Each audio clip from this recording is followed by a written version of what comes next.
second one was on work-life balance by Jocelyn. And today we shall be talking about training needs analysis today and tomorrow. So we're working as a team, and the three packages will earn the participants 6 points. So today we shall go up to 11:30, and then we shall proceed from there tomorrow. And today we shall be talking about training needs analysis. It is an important HR function, and we'll see what it is. The package has 10 topics, and today we shall go up to topic 6. Then we shall proceed from there tomorrow. And I would like to share so that we move on. And as we proceed, I would request either you write a comment or you raise up your hand. Then we shall be able to move together. So let me share the screen shortly. There we are. So that's our presentation for today, and we shall start with introduction on training needs analysis. Probably you could in HR department, you may be a trainer, you may have conducted training needs analysis, because probably in the house we could be having consultants. Training needs analysis is a consultative exercise, because even you must have had a consultant and he was asking questions. And probably now in your organization, you could be tasked to do training needs analysis as part of DNA that function, and you must understand it, or probably your organization may call upon you to undertake the exercise. So by training analysis is technical exercise identify whether there is a training need, and if it is there, how should it be done? Because you need to train material to address the gap. The way that we know what it is, what it is,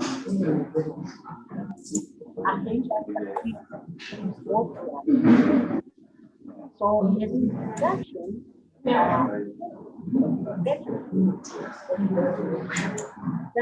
because if you can a bit on how to go analysis, whether you are a consultant, whether you are training and development, and also as the head of data function, because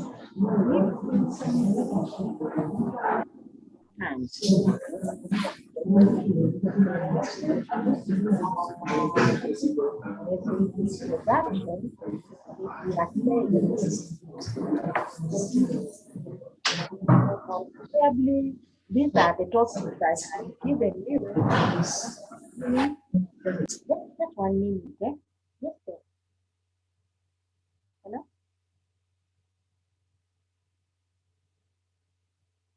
Speaker?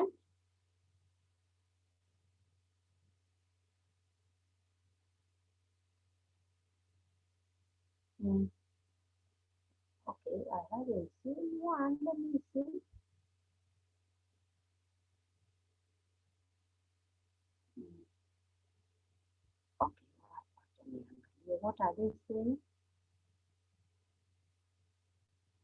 Oh, they cannot hear. Okay, let me speak.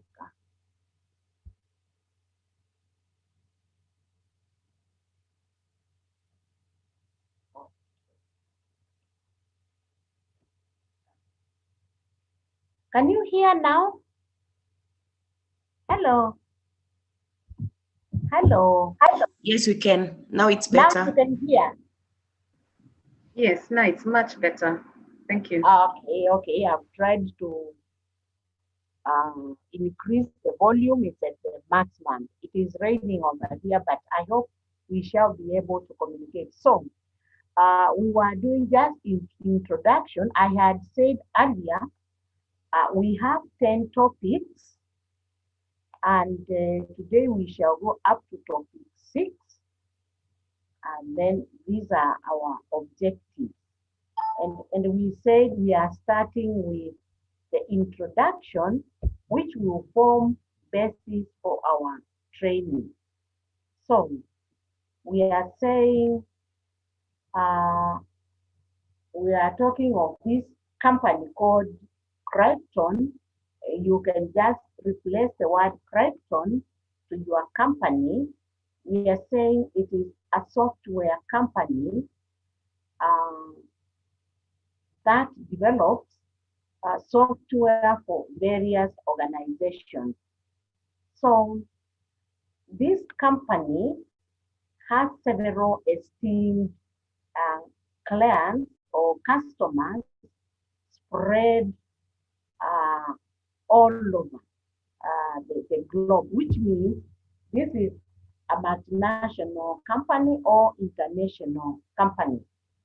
Then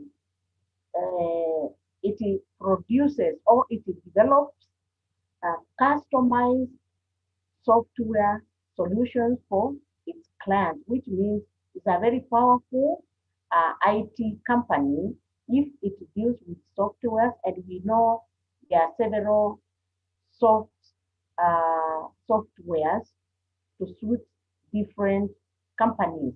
So there's this new employee, Rebecca Smith, who has recently joined this company as a trainee.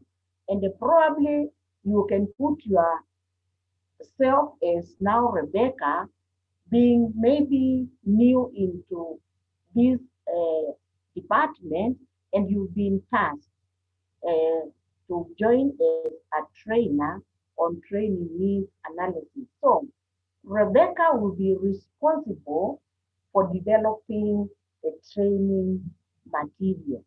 So always just put yourself in the shoes of Rebecca, because this is a good introduction, and they can form a very good platform for you as a trainer on this and other training platform.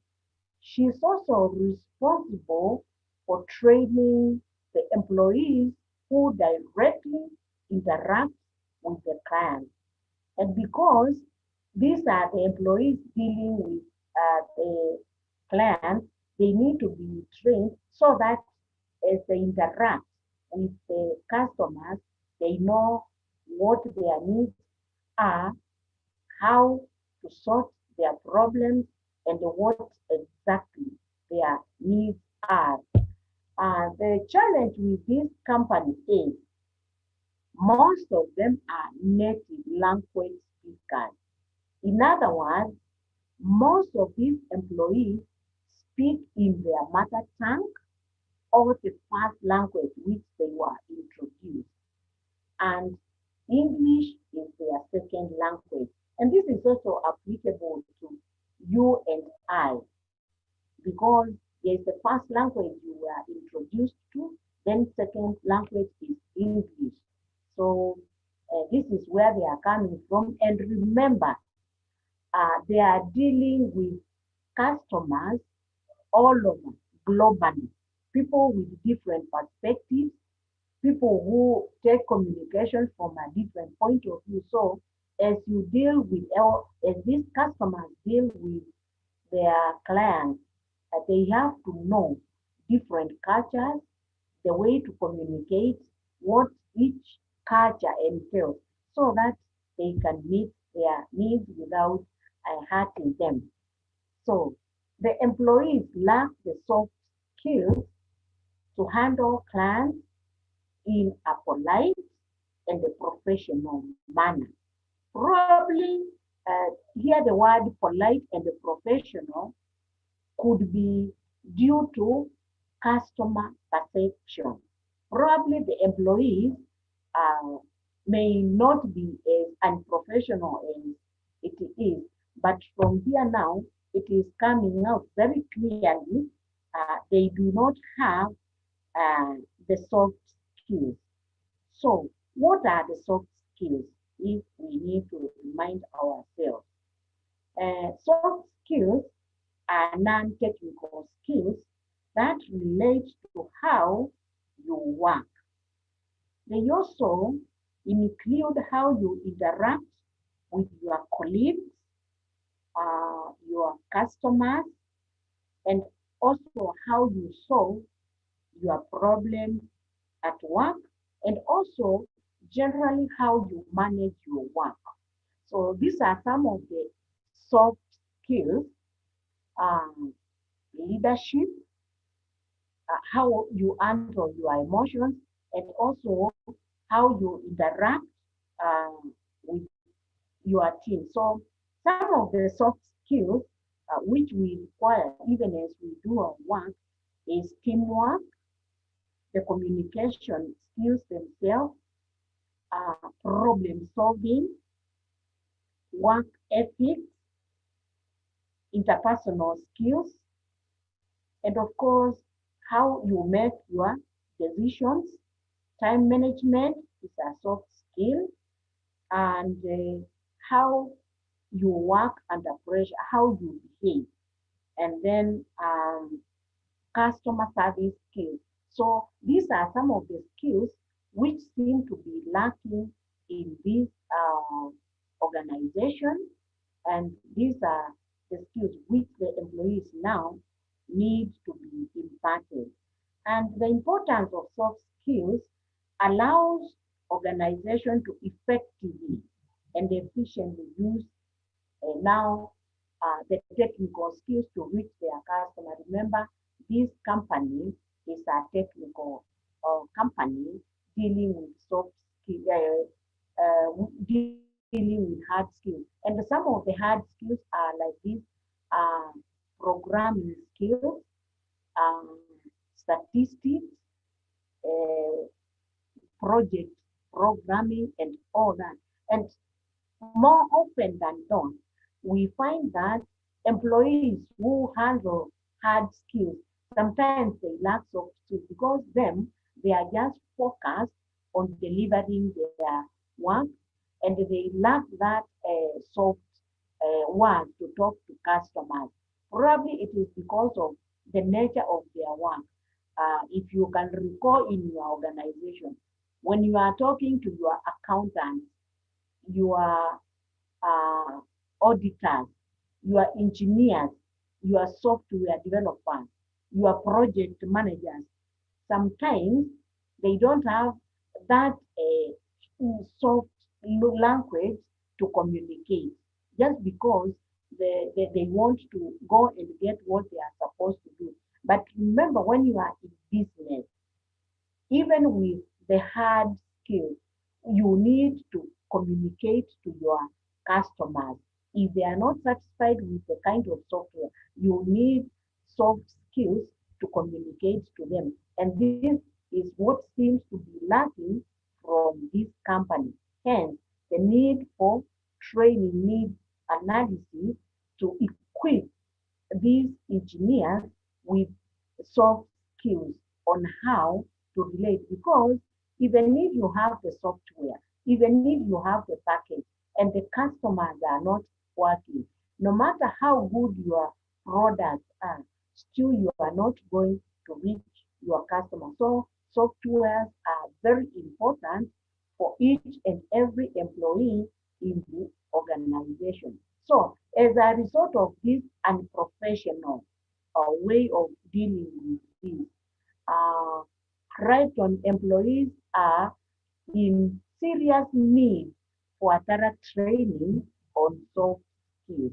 And probably this could also apply to your organization. So Krypton's existing training program does not have any training catering to soft skills. And this explains it. Because if their core business is preparing assorted software solutions for various clients, then they have no time to train on maybe customer relationship, interpersonal relationship, decision making, conflict resolution. So that is not part of their training because probably according to this organization, it's a waste of time and it is not their core. But remember, the soft skills are very, very important so that if the customers have issues with any of the software, they need to be explained in a language which they understand. And you can see from that, that software, soft skills training is not there. And the problem is because they have not been having HR person who trains or who explains to these engineers the importance of some soft skills. That's why Rebecca was brought on board, and also probably that's why now, as you undertake this training, the reason you will go back and incorporate uh, soft skills training because they are very, very important. Then Rebecca now has to develop soft skills training program for these employees.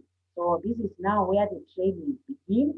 You call all your professionals and then, so how will Rebecca develop the training material? Remember here, the kind of employees Rebecca is dealing with and also have in mind the kind of customers that Rebecca has in this organization. So she has to come up with a content which suits these employees, given that most of them are natives from the introduction, and yet they have to talk to global customers because this company is being told it is international. So the answer to this lies in the training analysis. And as I said from the onset, uh, training needs analysis is a participatory exercise because you need to gather a lot of information from several stakeholders. The employee himself, the head of that department, the customers, and other people who interact, all the interested parties. So let's see what training is all about. So the first step that Rebecca or you have to do is to complete, to develop the training material. Because we told from the introduction that these employees are unprofessional and they are not talking to the customers in the way it should be. So Rebecca has to carry out training needs analysis to understand the gap between what is there and what is required so that the employees are able to communicate very well with these important customers. So, because this will help now her to understand the skill sets required to be acquired as objective training, because in every training, you must achieve something. And from the description or introduction here, she wants now to have soft skills, imparted to the employees. So this is what now she needs to incorporate into her content. There is the skills development, because these soft skills are learned. Actually, they are skills like leadership is a skill which needs to be acquired. Communication is a skill which needs to be acquired. So there is also the coaching on how to deal with the employees, the customers, and all that. And also there is the actual knowledge which needs to be acquired by these employees as they do their work. So training needs analysis is this crucial step for any training program, because unless you have the need, it's not possible to know what you are supposed to do. So you need to identify, the trainer identifies the requirements and then needs to design a successful training program. So as a training and development officer or manager, you need to identify the gap, and from that, you should be able now confidently to develop this. So it also helps the trainer to be confident of delivering the objective of the training program. So let's learn now in depth what training needs analysis is all about from that background, and probably for you to understand very well what it is all about, you do it systematically, and at the end of the program, you'll be given the steps for training needs analysis, because we are having several topics with subtopics and sub-subtopics. But at the end of the training, you shall be given a step by step on how to go about training needs analysis. But I can just gloss over on how to go about it. The first step is just to document. You do a bit of investigation, and that has come out from the introduction. If you've been a bit keen, then you need to plan how to go about it, and then you look at the appropriate procedure or technique, then conduct the exercise itself with the help of the entire organization. You do now the data collection. Finally, you do a report. For those of you who have had consultants do it, that is the procedure. So we start with the training cycle, because that is where we begin. And the training cycle has 4 components. You have to identify the need. After identifying the need, you develop what needs to be developed to sort out that need, and you do now the actual implementation, doing the actual training and all that, and of course you do evaluation. So let's look at each one of them in training cycle. So you have to identify and distinguish the problems or issues impacting the business operation and performance. In our case, we have seen the problem is the lack of soft skills. Then keep in mind that not every one of the problems is solved through training. Remember, in every situation, whether there's a training need or not, all of them cannot be solved through training. Some of them could be either through sickness or lack of knowledge or something else outside the training And it could be even as a result of the organization itself, not the employee. So when you are identifying, see exactly where the problem is. Why this employee is being unethical, why they are not addressing the customers the way they are supposed. So you may find there is another problem which may not necessarily require training. Maybe the environment, the infrastructure, or lack of equipment. So be keen to know exactly whether it is a training need or it is a problem which can be addressed using another uh, channel. Then, in the event that there is a training need identified, then you need to prioritize and organize the identified or distinguished needs and create training needs. There could be so many uh, issues which require training. So you look at the one which is very critical and which may have impact on the organization. And then you give it a priority because remember, training needs also requires a lot of time, a lot of input, a lot of finances, and a lot of key players. So you prioritize the one which could be causing the problem and which, if not addressed very fast, may affect the performance of the organization very fast and make you lose your business.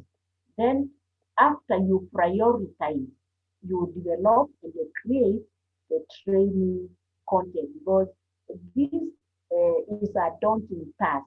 It is not something you sit down and do it overnight. So that's why prioritization is very important. Then you need to create appropriate content. And this content, you may have to do a lot of brainstorming because you are not conducting this training just for the sake of it.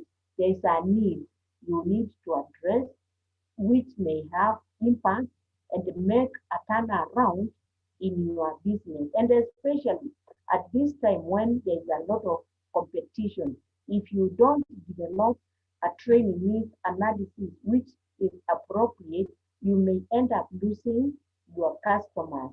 And then once you develop appropriate content, having your customers in mind, then the next step is to implement. So implementing means executing the training and doing the actual training. So here you develop that content which is suitable and use it to impart training. Imparting training means you are conducting the real training appropriately, having your employees in mind, knowing their background, knowing the kind of people they are dealing with. So content is very important. And of course, after you do all this, you need to know whether you are doing something, whether the learning has taken place, whether the training has had an impact on the employee. So assess and evaluate to compare employee or the team performance before and after. This takes a bit of time because once you have trained your employees, you can just evaluate and observe or even get feedback from the customers or even get feedback from the employees. You ask them whether now they are able to communicate to the employees with a lot of understanding because if the evaluation doesn't give you the right feedback, it means still the problem is there. So with the time, you keep on evaluating, checking, talking, observing, getting feedback from the people you deal with and from the employees. That is the only time you know now the training cycle has been complete and uh, learning has taken place. So there is need for training and development as we have seen. And we are saying training plays a key role in the development of any individual. So training definitely makes someone a better person in terms of development of the skills already they have, the knowledge, the attitude, the behavior, and so forth. So training should be continuous because learning has no end. Day in, day out, development is important. Even now, as you sit there, you need to be developed to be taken a notch higher in terms of your performance, and also given that uh, customers' views are changing, softwares are changing, even the way you handle your employees is changing day in, day out. So and also in today's competitive world, organizations should build and sustain competencies that provide competitive advantage. Of course, so many companies are having similar products or services as what you are doing. So unless you are over and above the market, uh, your company may remain there without having to execute or perform as per the requirement. So you need continuous training and development of your employees so that they can compete competitively in the market. And if you are in a product or service delivery organization, you remain in the market, you remain relevant, and you retain your customers. So in today's world, you cannot stay without training or sharpening your skills because it is uh, running so fast. And in today's world, it is an era of knowledge where human beings are valued greatly as high value assets. And you will agree with me, in the current world, knowledge is everything.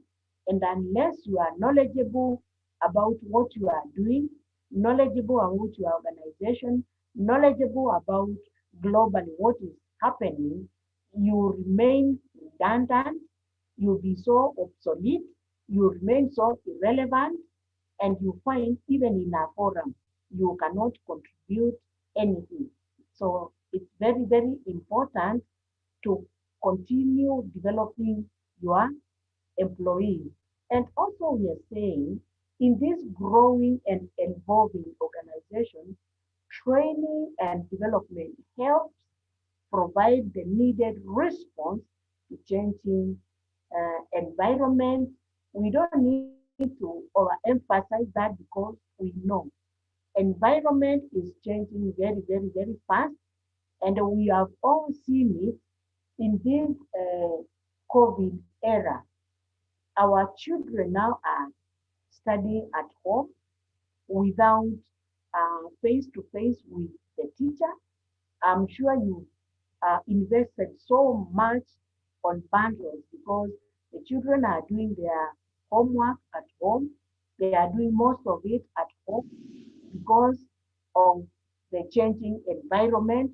This is something no one expected, and yet the students have to learn.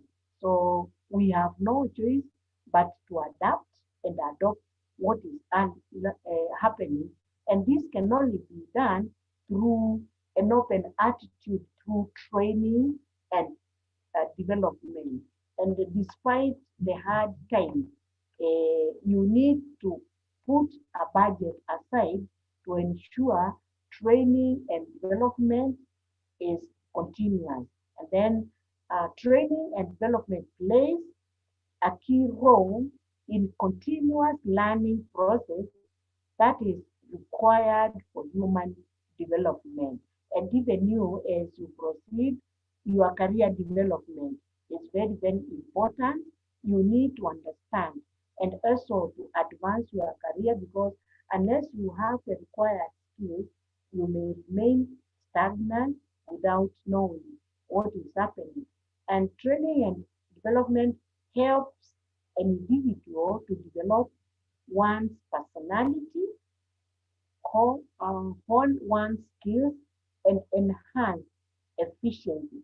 And of course, you need also to develop yourself so that you can also develop others. Because if you do not have the necessary skills, you cannot develop others as a trainer, and even as a head of that unit or department you are heading.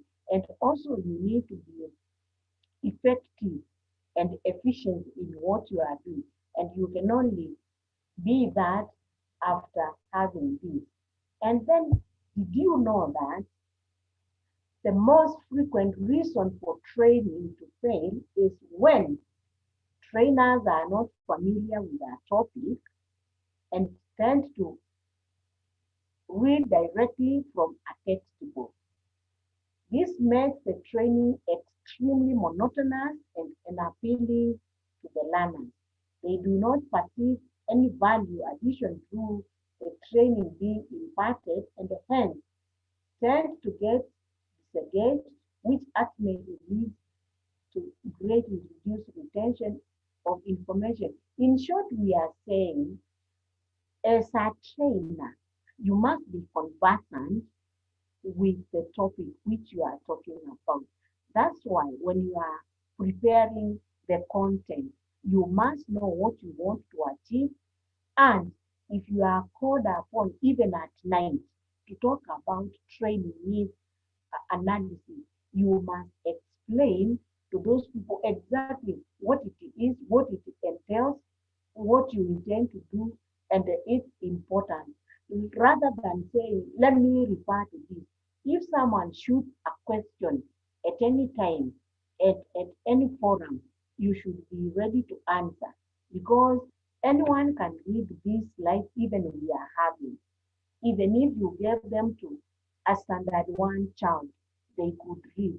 But the bottom line is, if that child or that person is asked question outside this, they should be able to answer it without any struggling or without saying, let me refer to this. So as a trainer and even as a professional, you should be able to know your subject and know it very well without referring. So that's why training and development is very, very important, so that at any given time, you are not beating about the bush or saying, I need to consult, unless it is something which is very new or something which is very technical or something which is outside what you do on day-to-day basis.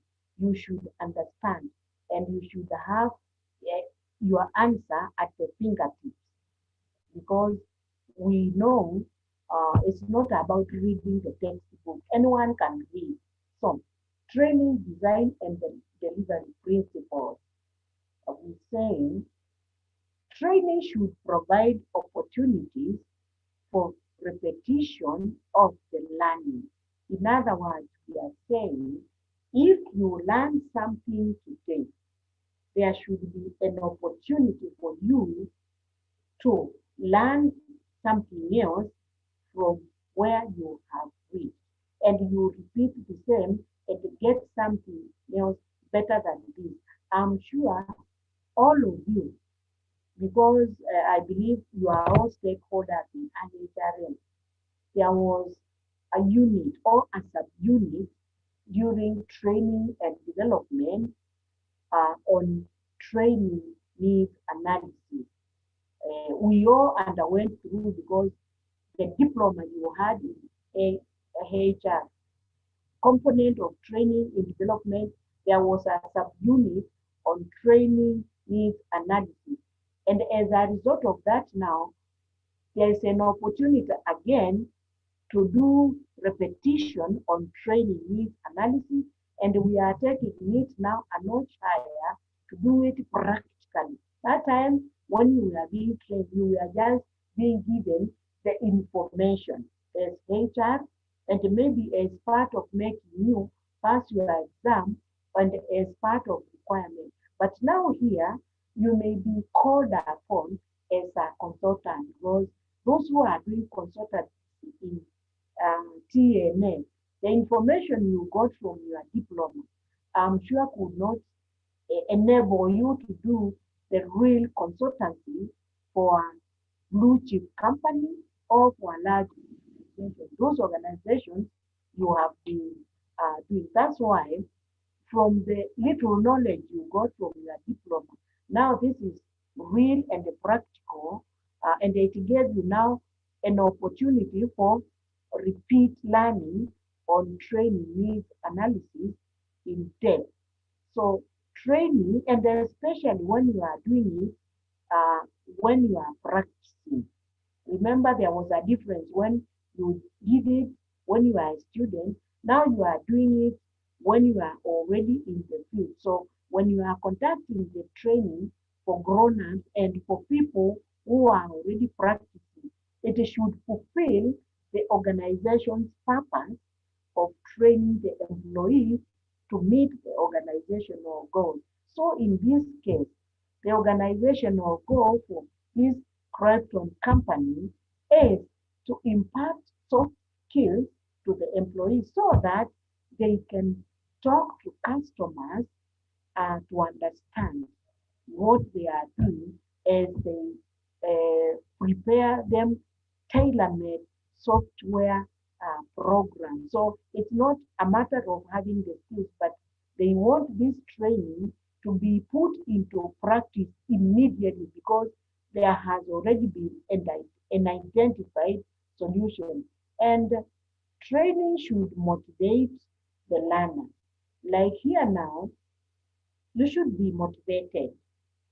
Probably if you are a consultant or you are aspiring consultant or if you are aspiring trainer, this training should motivate you to go and start a consultancy or to go and train or give you skills to go and undertake training needs analysis exercise practically, not using the theory. And training should invite active participation of the learners. Remember, I said TNA is participatory.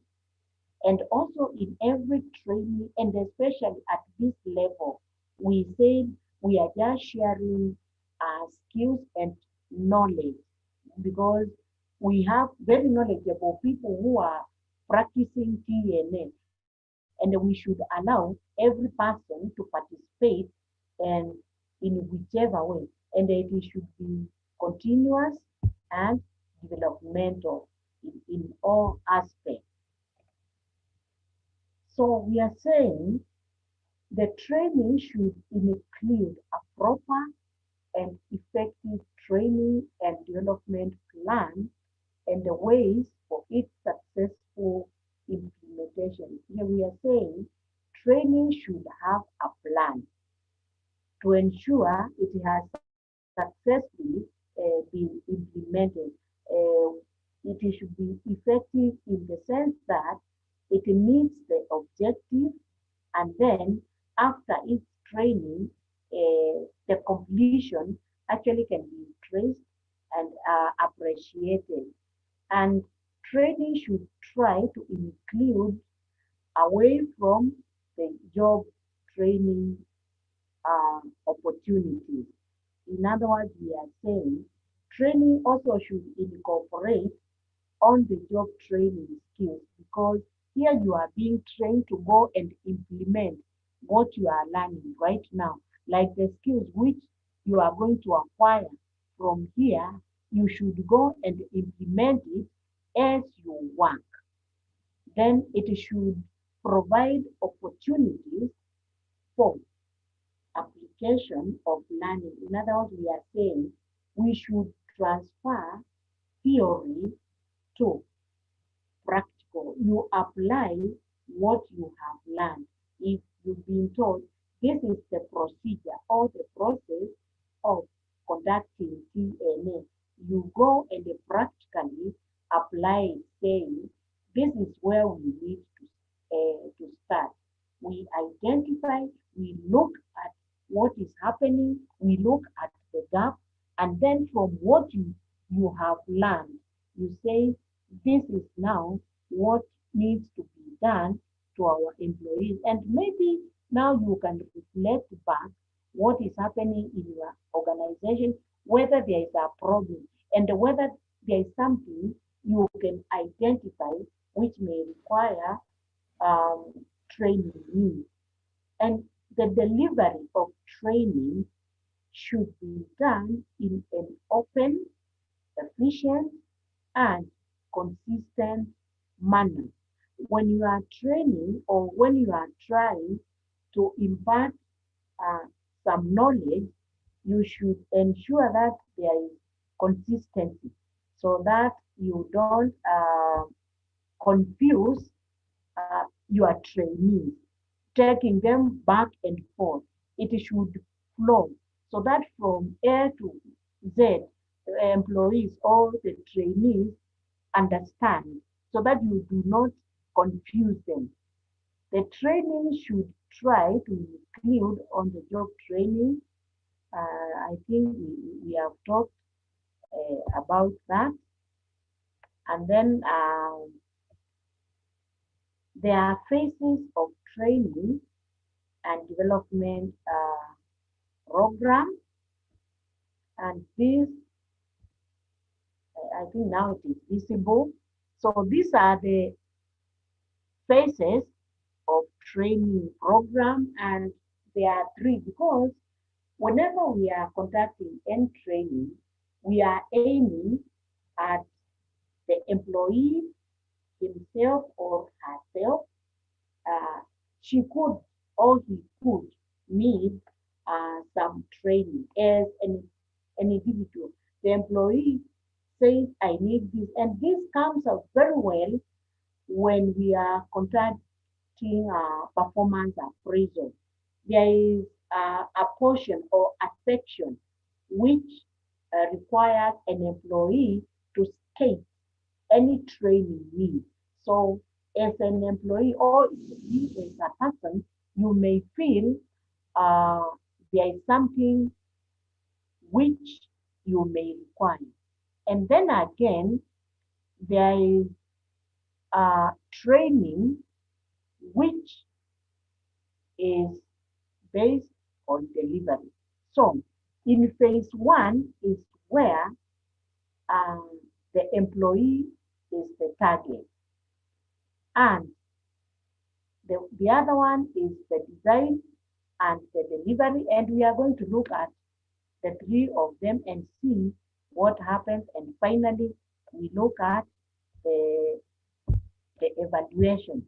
So training and delivery principles. I think here there's a bit of here. So we are saying level one or phase one is where we concentrate on the employee himself. We are saying the first phase of the training and development program involves a detailed needs assessment or needs analysis of the prospective participants of a training program. This phase involves carrying out a detailed analysis to determine the organization's true actual needs and the training program that will require to meet those needs. And in this case, we are saying the actual needs and the training program will be required the specific needs of the organization. You can see here, I want the training, you want the training, you want means it is somebody, maybe the supervisor is the one who comes out with the training needs, which he or she may have identified for an employee, and he or she thinks, for example, this driver requires some defensive uh, uh, driving. That is coming from somebody. It is not you. But as you interact, maybe your supervisor or your CEO may have seen some potential in growth in you, and they may propose that you may need, for example, those who are in government, you may need senior training, or you may need some leadership training. So that is not coming from me. It is coming from a higher office. And then uh, there can be an organizational need where they want. This may come from the organization after observing a certain behavior which seems to be repeated by most employees. For example, the organization may realize employees are coming to work a bit late, and it is a threat. So during the management, the organization may decide the employees need uh, training about time management. They may need training on uh, how to be professional in their work. So when it is organizational analysis, it involves analyzing the organizational strategies, organizational goals, and the mission. So, if the organization looks at the behavior and the trend, it may come up with the entire one. This is when we have now maybe group training or the organizational training where all the employees are put together and they are given a general talk, or they may realize that after retirement, employees do not want to go on retirement, and it becomes a general trend. So the organization may organize this kind of a training. It is not you, it is not the department, but the organization. And then there is this other phase, operations analysis. And this now involves analyzing the operations in which the individual works. This is the core of uh, the organization, or the competences, or the mission, or what the organization now was created to do. And the department or head looks at the gap between the processes, the procedures, and all that. So this is where in the previous circle where it was saying you means it is a recommendation from your department saying you need to be equipped with these skills so that now you can meet the departmental requirements based on the targets which have been made. And then the individual analysis. It is where now you as a person feel there's a certain skill I need to acquire so that I can perform as required. For example, you may be working somewhere and a new machine or a new gadget has been introduced, and then you need to get acquainted or hands-on experience on this new machine so that you do to your utmost best without any challenges, and you propose it yourself that you feel you need to be equipped with this. And phase two of this development program is where design and delivery of the training. You can see here now the skills are being impacted.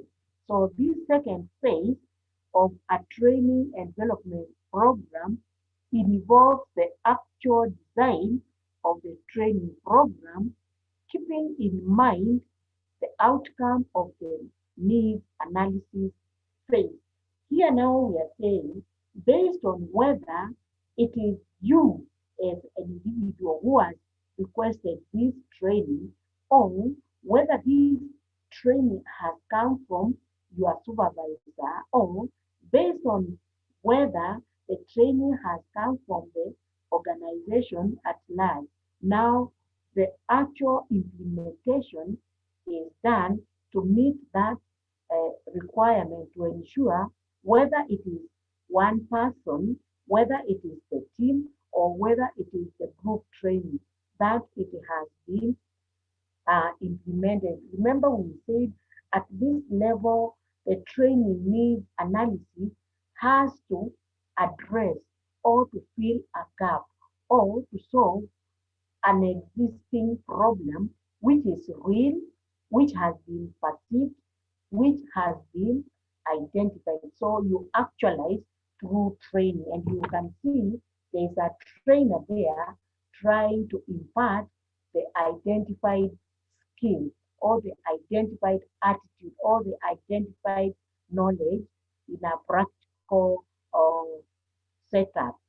So we are saying at this phase, the program or the training should be designed keeping in mind the needs of the learner. Because whether the learner has identified himself or herself, whether the learner has been identified by the supervisor, whether the learner has been identified through organization, the content has to be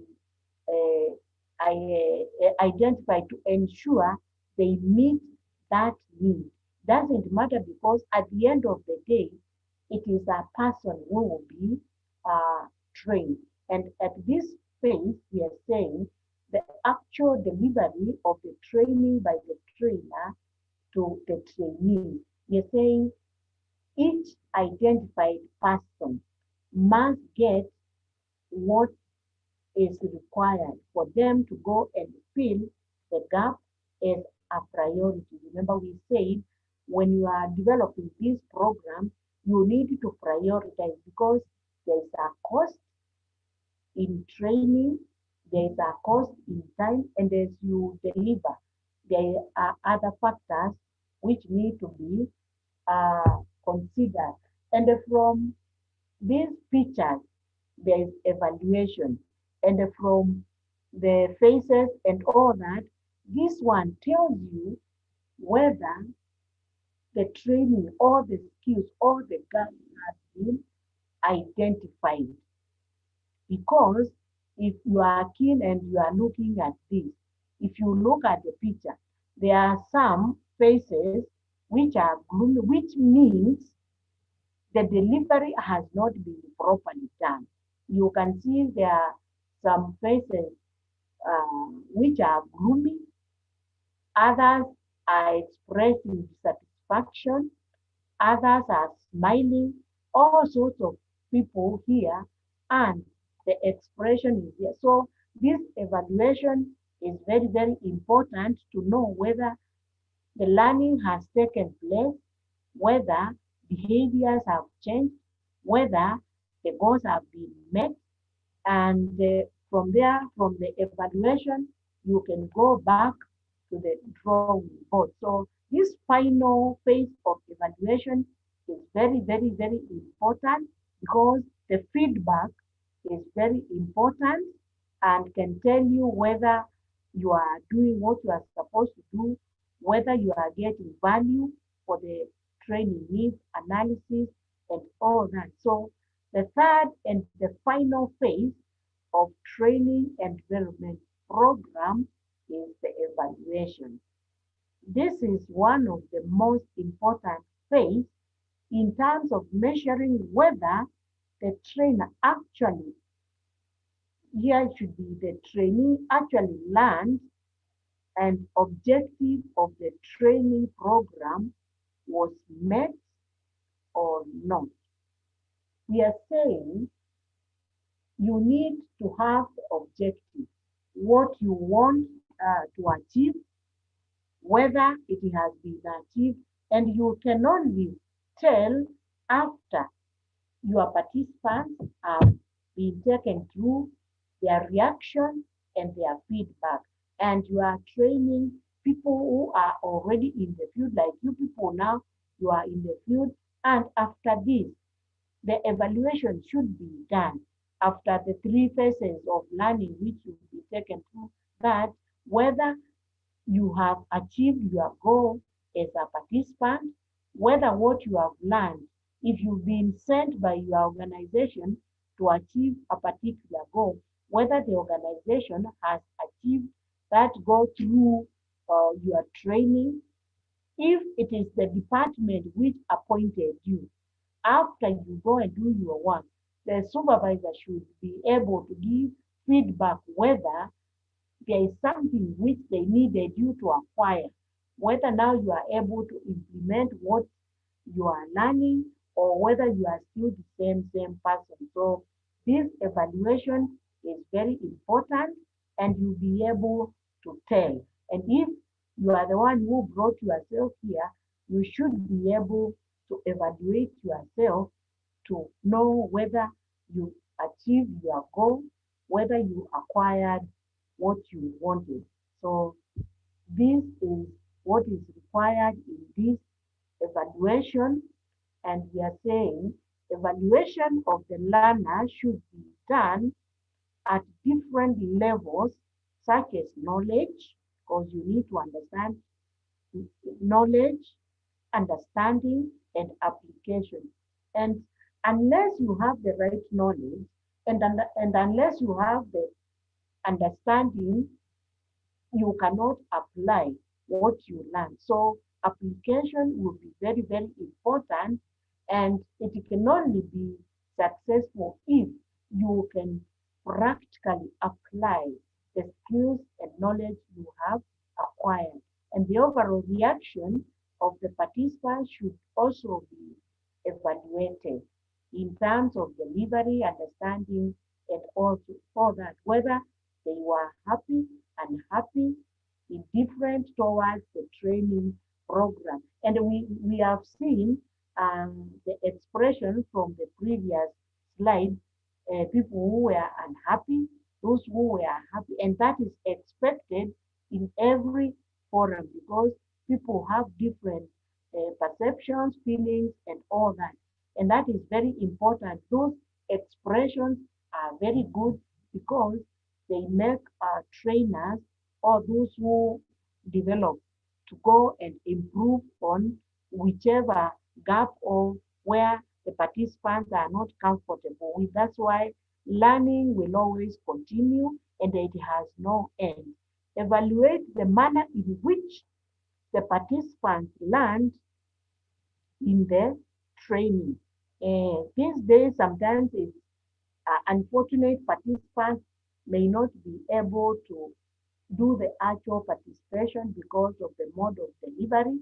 In an open setup, participants are given time at least to share experiences and to do the actual doing. But we are hoping one day that forum will be there. Evaluate how the behavior of participants changed after the training. Like in our case, this crypto company, we look at the behavior just through observing how they are talking to their customers, how they are handling them, whether they are being ethical, whether they are being professional, their relationship with the way they are using the language and all that. It is something. And also, you can evaluate through the customers' comments and feedback, which is very important. Evaluate which of the organizational goals were affected and met at the end of the training. Remember, whether it is organizational goal, departmental goal, your own goal, you need to evaluate because you are evaluating human beings because organization is all about people. Then carry out evaluation by applying various evaluation strategies. There are several evaluation methods which you can use to get feedback. You can use one-on-one talk to the customers. You can use a questionnaire. You can use feedback by just online and all that, depending on what you want to achieve. And maybe to see whether we have learned. There is a multiple choice question. It's a way of also trying to see if learning has taken place. And there is a question there, which is asking which of the following is the last phase of training and development program. We've just been talking about it. I'm sure all of us will get it. And just pick your choice in 1 minute, and we look at the correct answer in the next slide. If you got it, clap for yourself. You are a good student, and that's good. This is the correct answer. I'm sure all of you have gotten it. Congratulations. And then there's a question here just to remind us what is training need analysis. And even without going to this,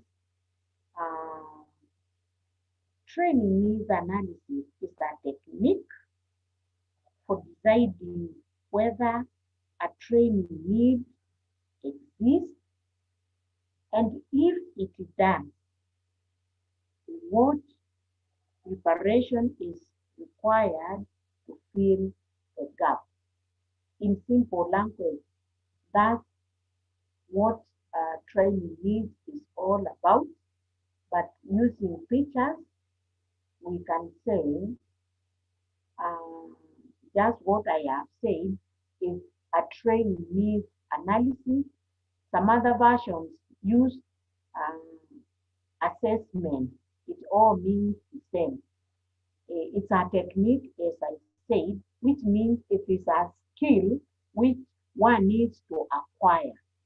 It's not something you just know. It is something which needs to be learned, practiced, and practiced, because it's something which most HR people may not know.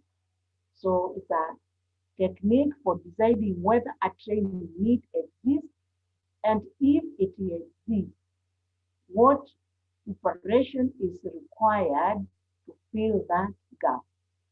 A significant part of the training needs analysis procedure is tied in with making inquiries and finding solutions.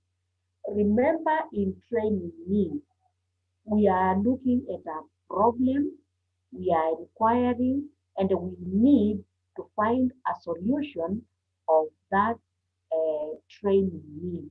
And if we go back to our introduction, we realized there was a problem of employees not being professional and unethical when dealing with customers. So the need was to develop training need for soft skills. So maybe you can also think about your organization. So conducting TNA requires various stages, which I mentioned in at the beginning.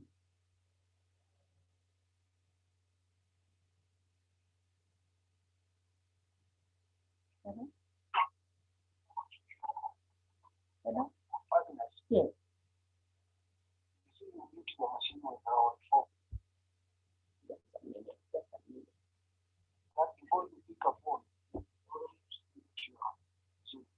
Okay. Hello? Okay, maybe just 1 minute.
Hello. Hello, participants. Can you hear me? Yes, we can hear you. We can. Now we Now can. you can see the. You can see now. You can see the presentation now. Yes, we Yes. can. Okay. Yes. Sorry for that. Let's proceed. Sorry. Okay. We were saying, uh, still trying to define training needs analysis. We're saying these are some of the reasons that will help you understand why you should conduct a training needs analysis. And one of the reasons is to engage and seek commitment from the management, managers, employees, and the organization as a whole. When you are doing a TNA, first you need to have the management give you a go ahead, because this affects the management and everybody else. You also need approval from the management for purpose of budget, time, and support. Because unless the management supports you, it may not go very far. Then to isolate the consequences from the cause.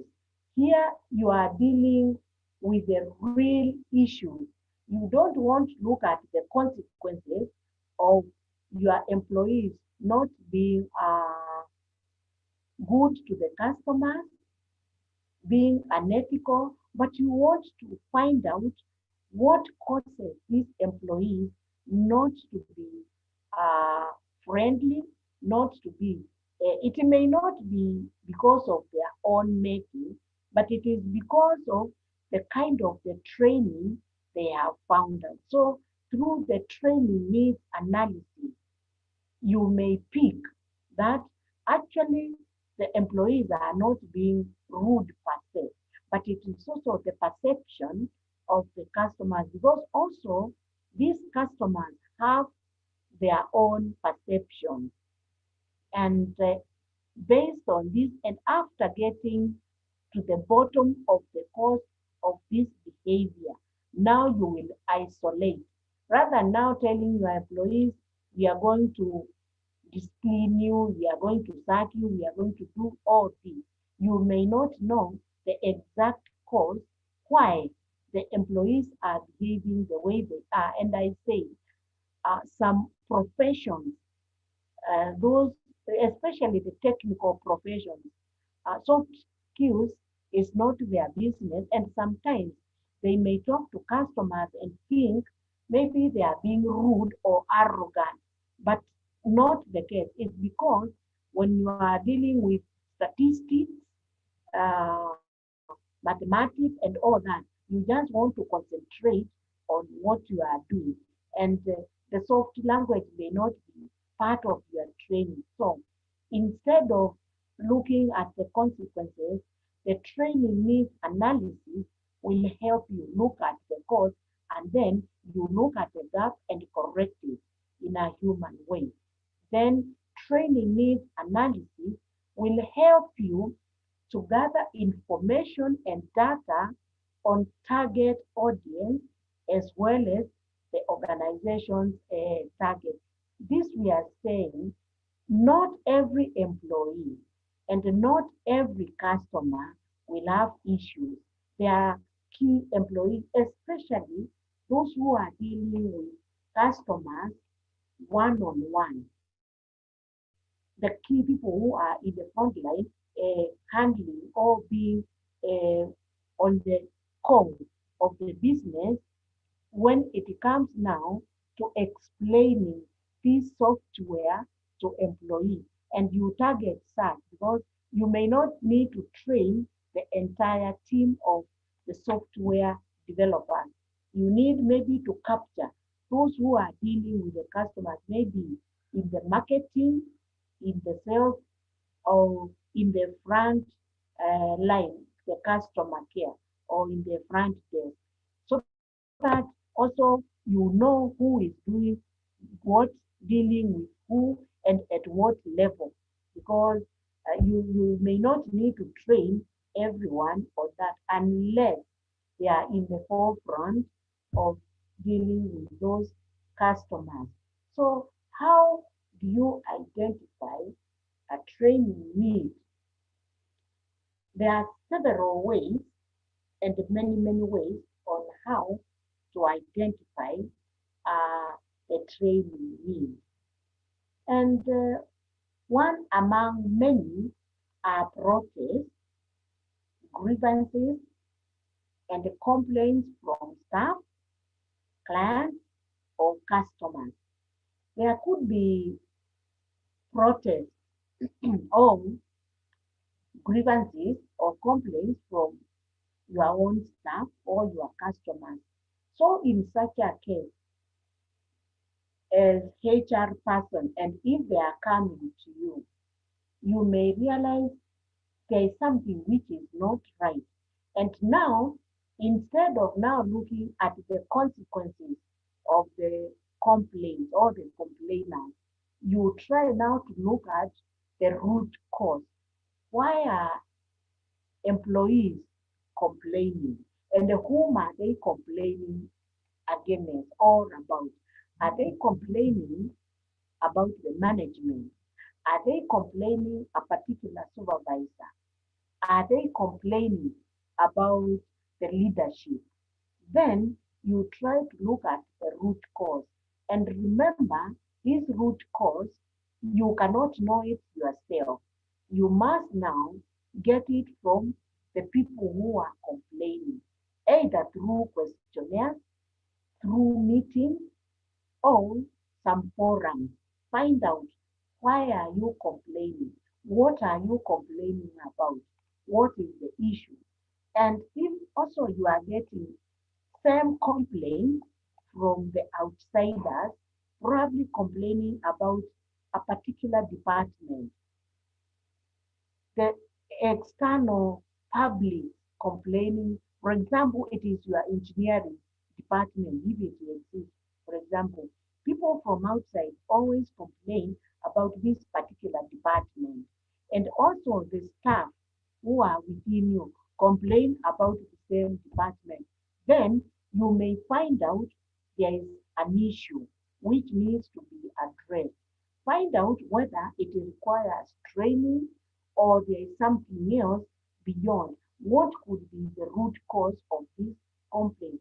And once you find out, you analyze, then you can decide whether there is a need of training need, counseling, transfer, motivation, issues to do with mental health, issues which could be emanating from home and all that. So there is a lot of homework to be done before you come up now with the correct training program, with the correct training content, and also the mode of delivery so that you address that problem. Remember, you have different employees in that particular department who may require different mode of addressing the issue. So it's a daunting task.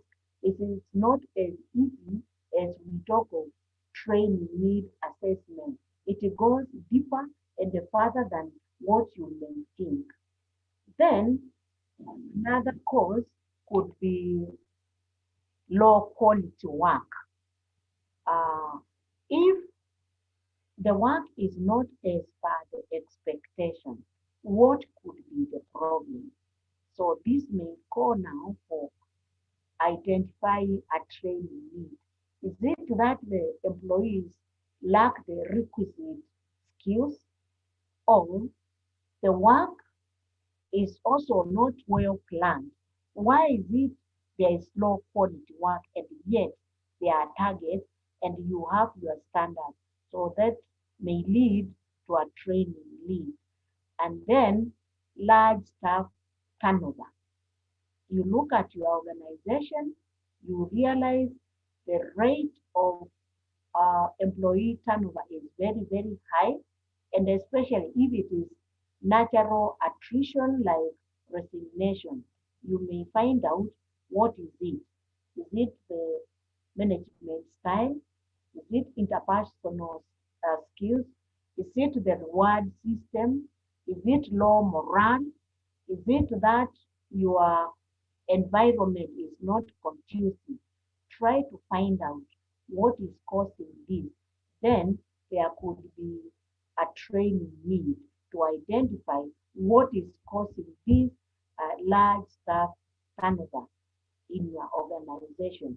And it requires a lot of brainstorming, talking to individuals, calling for staff meetings, talking to heads of departments, or even you can inquire from your customers, why do you think our organization is losing staff?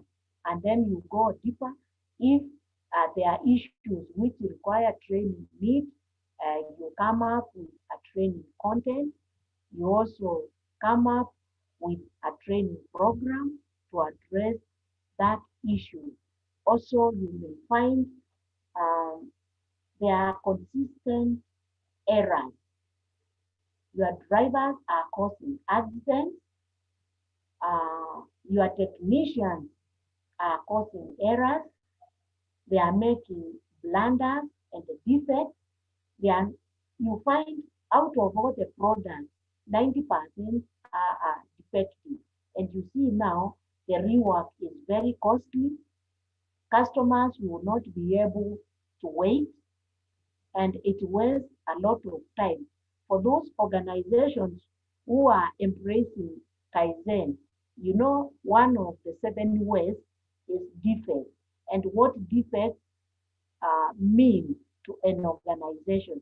So you may have to train or retrain your employees on Kaizen, on how to stop defects. So there is a lot when it comes to training need assessment, and as HR people, you also need to be equipped, because this may call now for what we call in production language, total quality production, to eliminate defects and why they are occurring, and what you need to do to eliminate all that, because it is a cost to the organization. You lose your customers. And then if there is a refresher course for the machine operators, or if the working environment is making these machines fatigue, you see what to do, because remember we said not every error or problem requires training. The problem could be the machines, or you are overworking your employees, or the machines are also defective themselves, or they are using old technology, they are not serviced at all that. So there is a lot when it comes to training. That's why you need to evaluate and find out what is happening. And another way to identify training needs is introduction of new equipment, new procedures of doing things, processes, and the systems in an organizational framework. And this is ideal and also applicable, especially when you bring someone new to the organization. They may have been using similar machines, but using different processes and procedures. They may be retrained at least to get accustomed or get used to the new way of doing things. Or if you have upgraded your systems or your processes or procedures, there could be a training need, so that those who are handling those equipment now are at par with the new technology. Like now what we are doing, we were not used to training you using Zoom, and we also need to be retrained to understand the processes and procedures, so that we deliver as required. And remember, we are also learning and relearning and doing it, so that we perfect our skills to to ensure we meet customers' requirements and demands. Then another training need is deadlines not being met. This may call for training or behavior change or something else. Because if initially deadlines were being met and now they are not being met, then it means there is something which is not adding up, and it may require thorough investigation in terms of either training or something else. A training need there, counseling, refresher course, short course, long course, and all that. Then large customer attrition. You realize in your organization you've had customers and you are losing them to your competitor or to another market. There could be a reason for training need. Either your employees are unfriendly, they are unprofessional, they are unethical, they are not caring about the customer because maybe they think now already they command the market.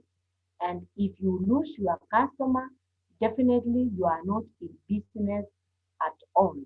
And if you do not retain your customers, then it means there is something wrong. So find out why you are losing your customers. Is it because your employees have low morale, they have no motivation, they do not know interpersonal skills, proper communication skills, or something is amiss with them? So this can lead to a training need. And of course, there are strife amongst themselves, the staff itself. That means the first training need is um, interpersonal relationship, because if there is strife, it means the employees are angry about each other. They don't seem to get along well, and they are not in agreement. Also, there is a training need on conflict resolution. There is a need on how to make decisions, how to be assertive and all that. So it could be a lot and a set of various training needs to sort out. But remember, you need to prioritize, because you cannot train on everything. If you ensure there is, you eliminate strife among staff. First of all, it There's is nothing for school. hello. Yes. Hello. There's some background noise. Hello. Okay. Then there are some factors to consider when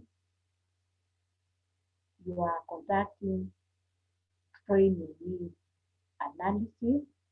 Remember, we said this is a technical exercise, and for you to have a successful training program, there are a few factors which you should put in place. And one of them is you must take these factors into consideration, which will help the training to achieve the end goal for which it is being conducted. In everything you do, you must have an objective and the final goal which you need to achieve. So one of them is it must provide opportunity to the learners to practice what they have learned. We have emphasized that learning must be practical, and you have to transfer the theory you learn from any setup then you translate it to being practical. Use those skills practically to implement something or to come up with something which is tangible, something which can be used, or even if it is a document you are coming up with, you come up with a policy, you come up with a good content which can be used. So any program must give that opportunity to the learner to ensure that you practice what you have learned, and you can even share it with others with a lot of confidence.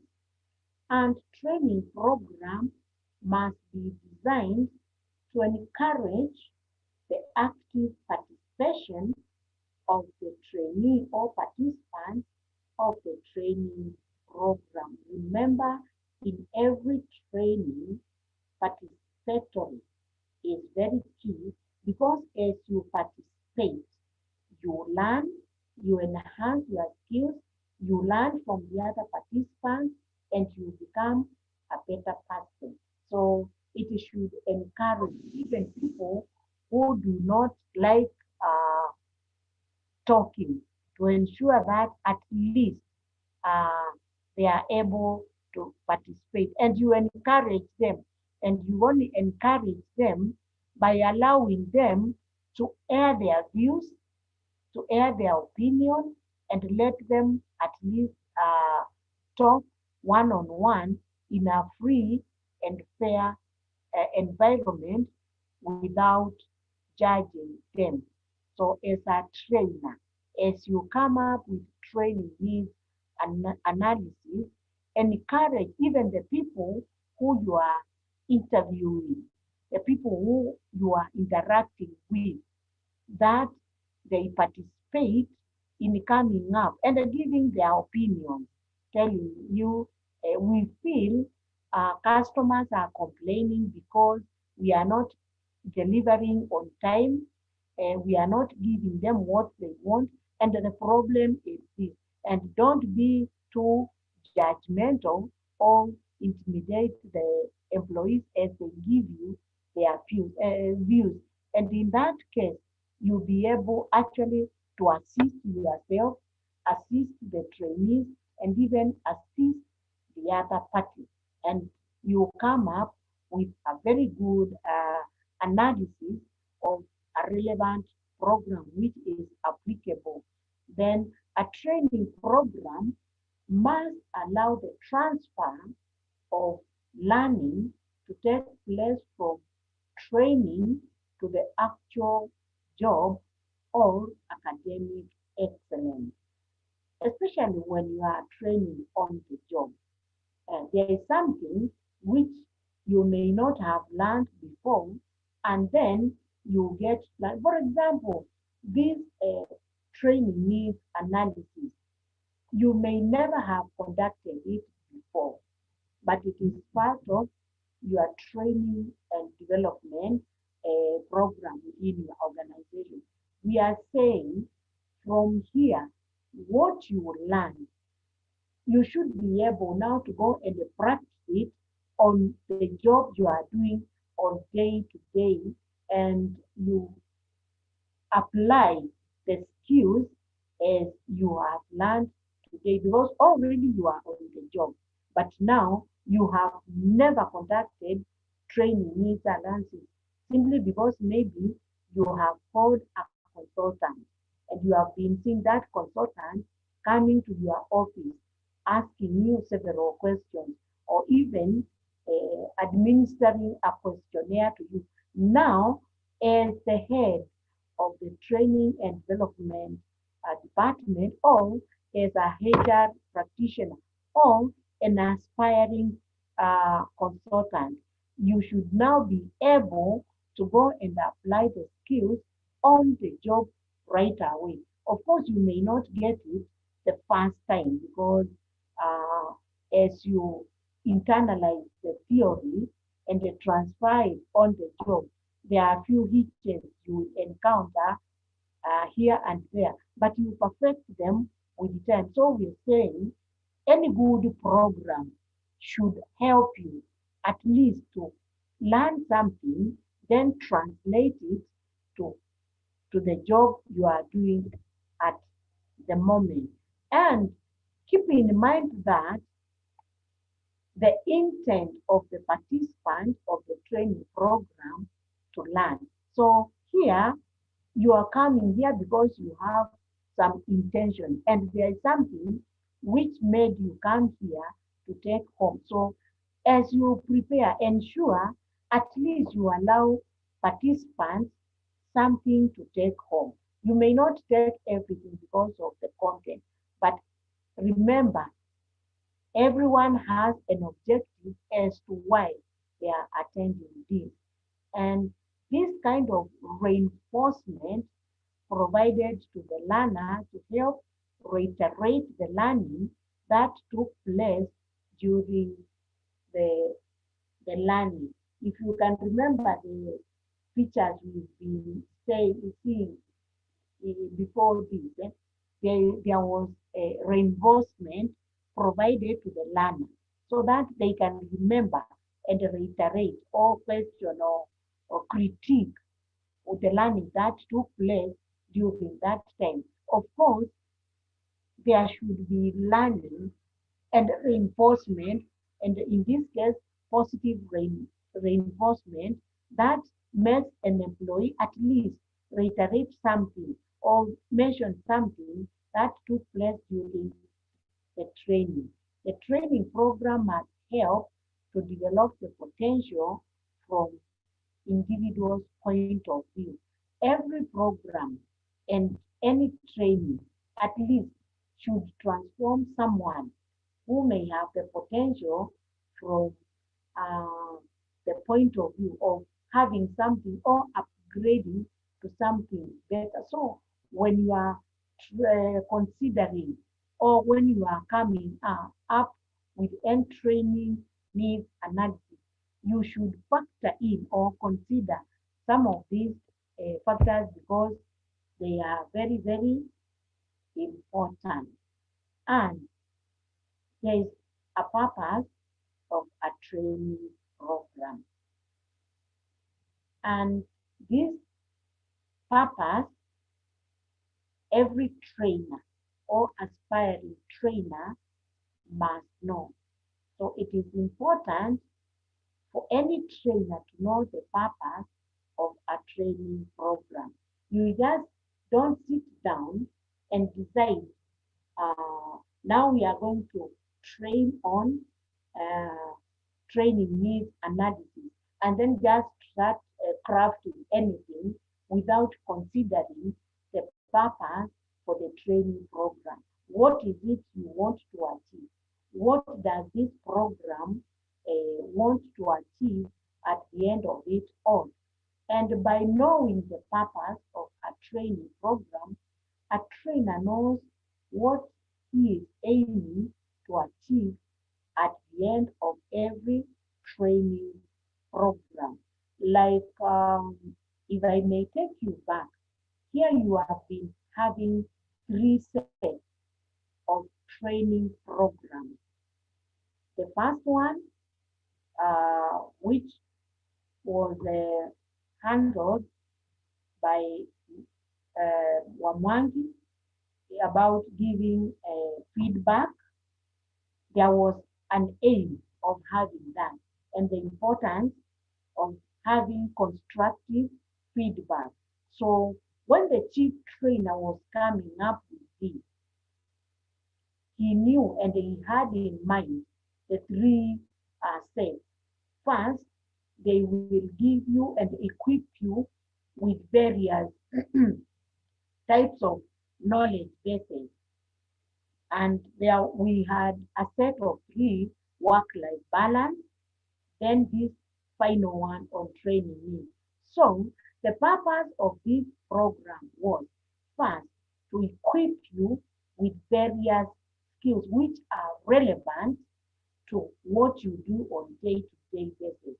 And number 2 was to give you at least CPD points which will make you be on a good standing in as far as our profession is concerned, and also enable you to renew your membership in the next financial year. So there is a purpose of this training program. It is aimed to achieve that. And by knowing the purpose of training program, a trainer knows exactly what he is aiming to achieve at the end of every training program. And knowing that also makes you to focus on exactly what needs to be done so that you do not deviate from what is intended to be done. So these are the purposes.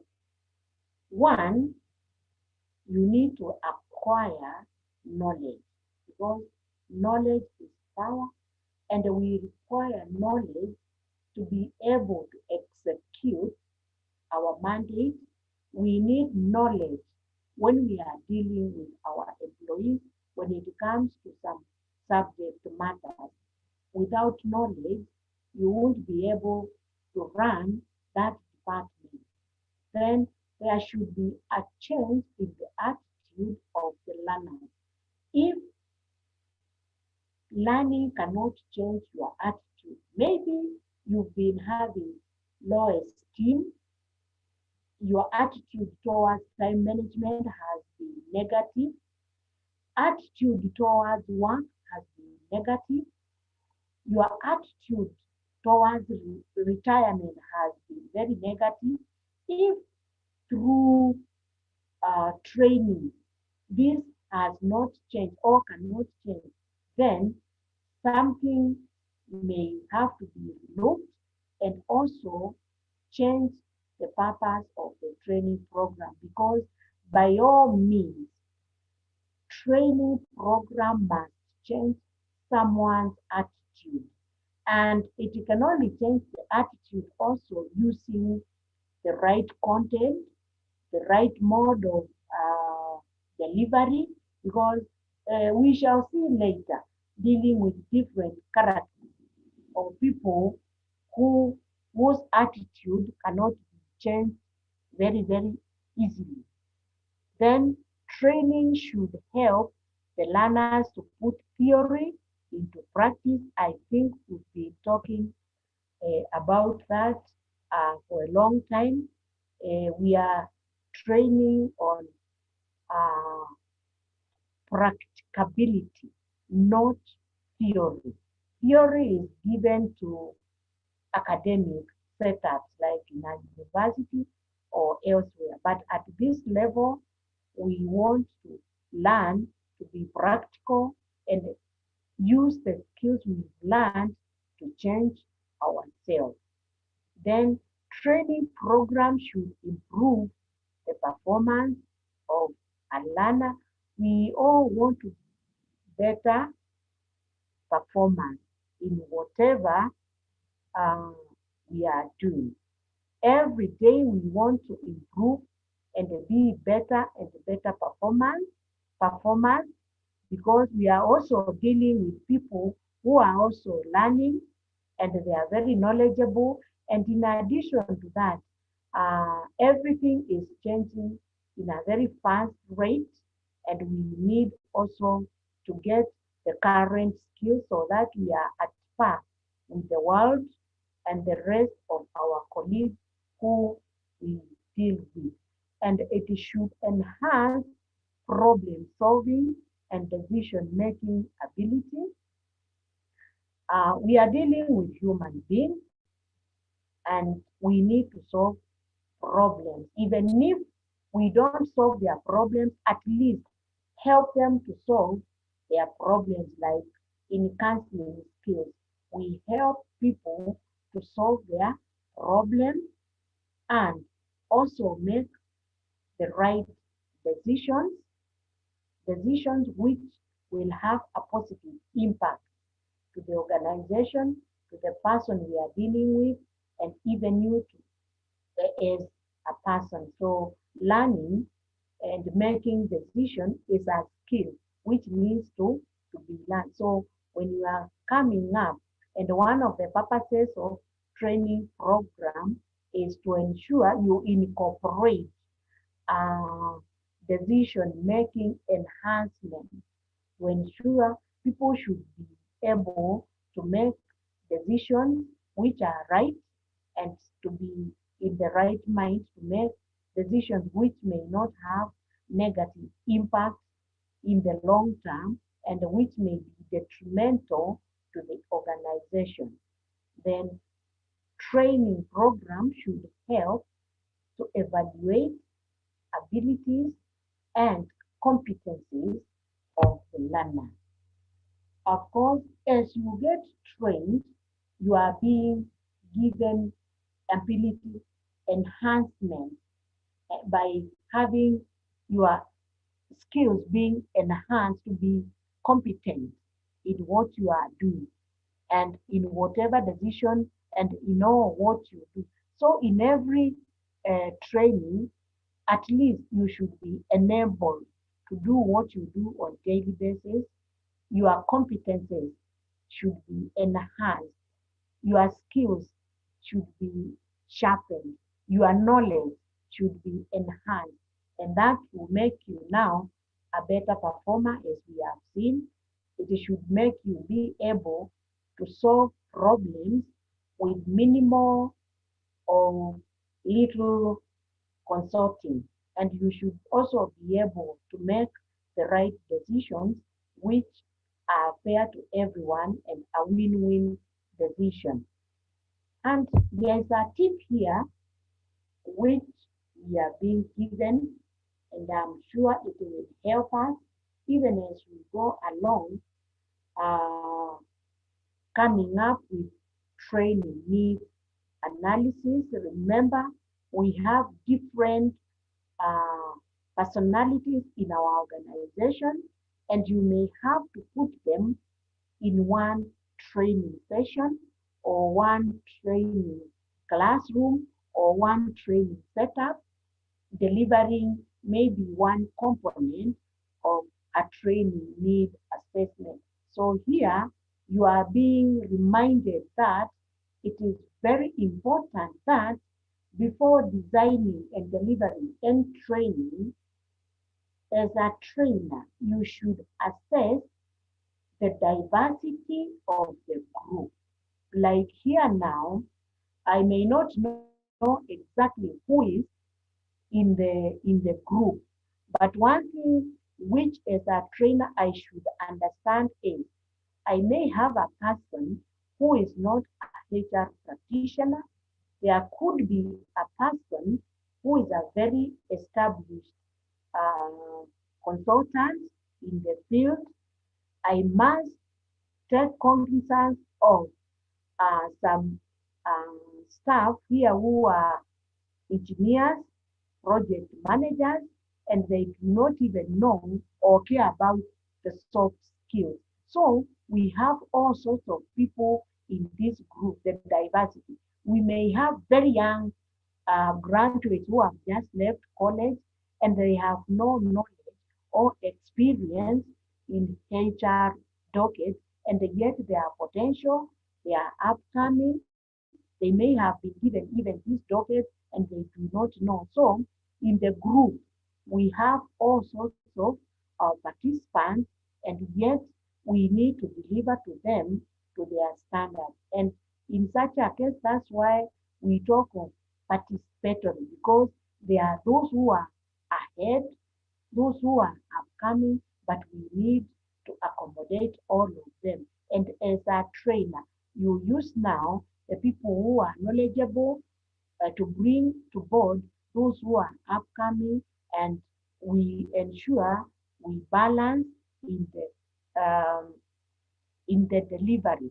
And for you who are in the organization, because you know your employees very well, if you are called upon to do a training needs analysis, you'll be in a better position to know the kind of content, the kind of language, the kind of scope in terms of delivery, how far you should go, the depth, what language you are using, how to balance between the soft and the hard skills, the kind of the employees and the composition. And in that, you should be well aware of information regarding the people you are about to train. This is because each individual is different in terms of their language, their literacy level, numeracy. Those are the people who like mathematics and logic, in terms of skills, in terms of learning style, because we all have different learning skills, and we shall be going into this maybe probably tomorrow. There are some, even as I'm speaking now, maybe there are some who are taking notes, there are others who are just listening, there are others who are just there, and all of them need to be taken care of. And possible disabilities. Like now, I tried to minimize my slide, and there are people who are not able to see because probably they have visual disabilities. There were others probably who were able to see. So we need to consider. There are others actually in the forum who may not be able actually to hear. Such people need to be also considered, either to have a person to interpret. We could also have people who cannot see, and they need to be facilitated because it is their right also to be trained. So when you are trying to come up with all this, you need to factor in the diversity with all this, because you cannot lock out anyone just because they have a particular challenge. You need to know them in advance. Hence, as a trainer, you should know these factors to enable you to ensure that everyone can learn in the environment you provide them. That's why sometimes, or in most cases, when you are filling now the form, when you are joining, you are asked whether you have any special need, whether you have a kind of a disability, and especially now when we conduct training physically, you will note people who may have challenges either climbing the stairs, and you tailor-make the training room to ensure no one has been locked out.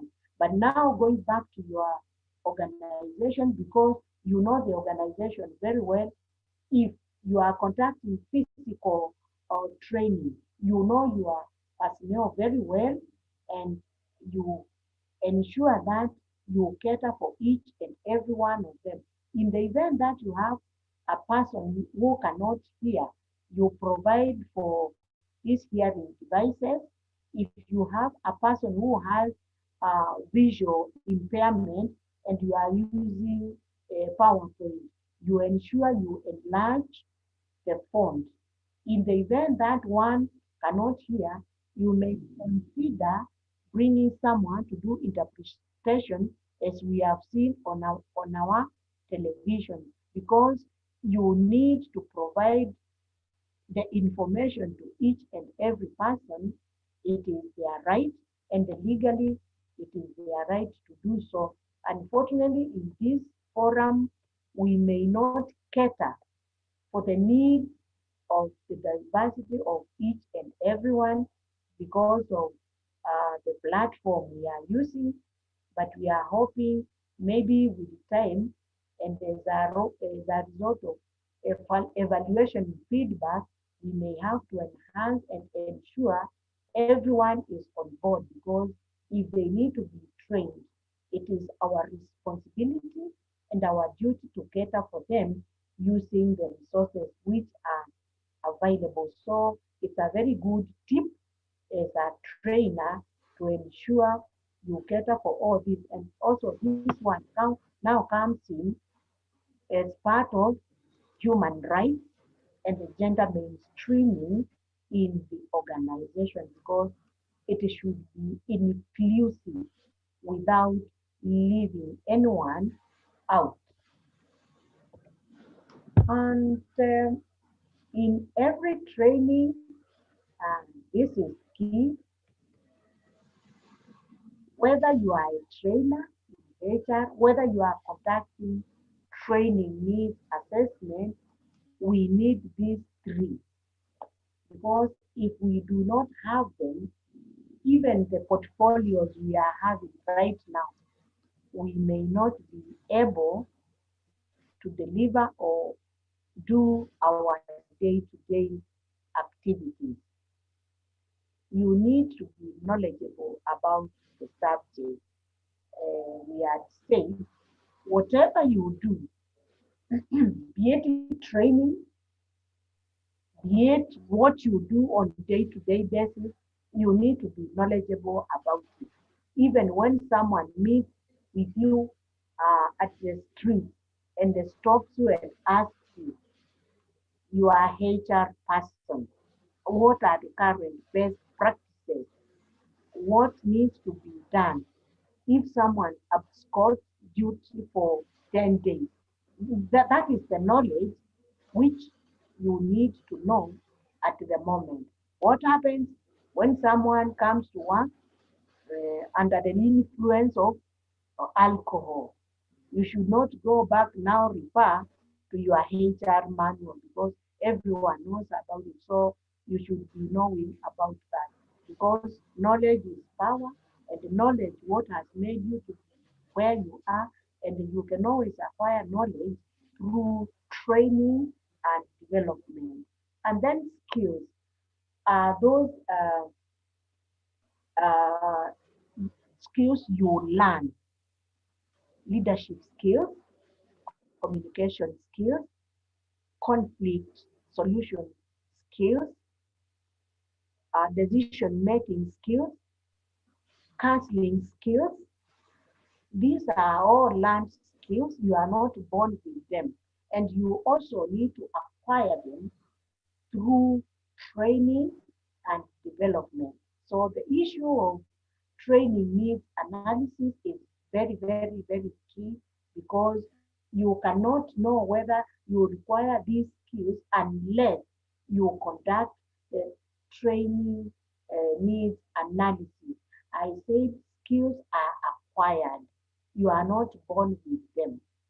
That one you should know because you say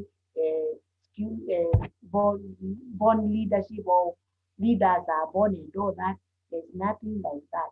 You acquire these skills because like tempers and all that, you know how to control it, and it is a skill which you must learn to control your emotions, your intelligence, and all that.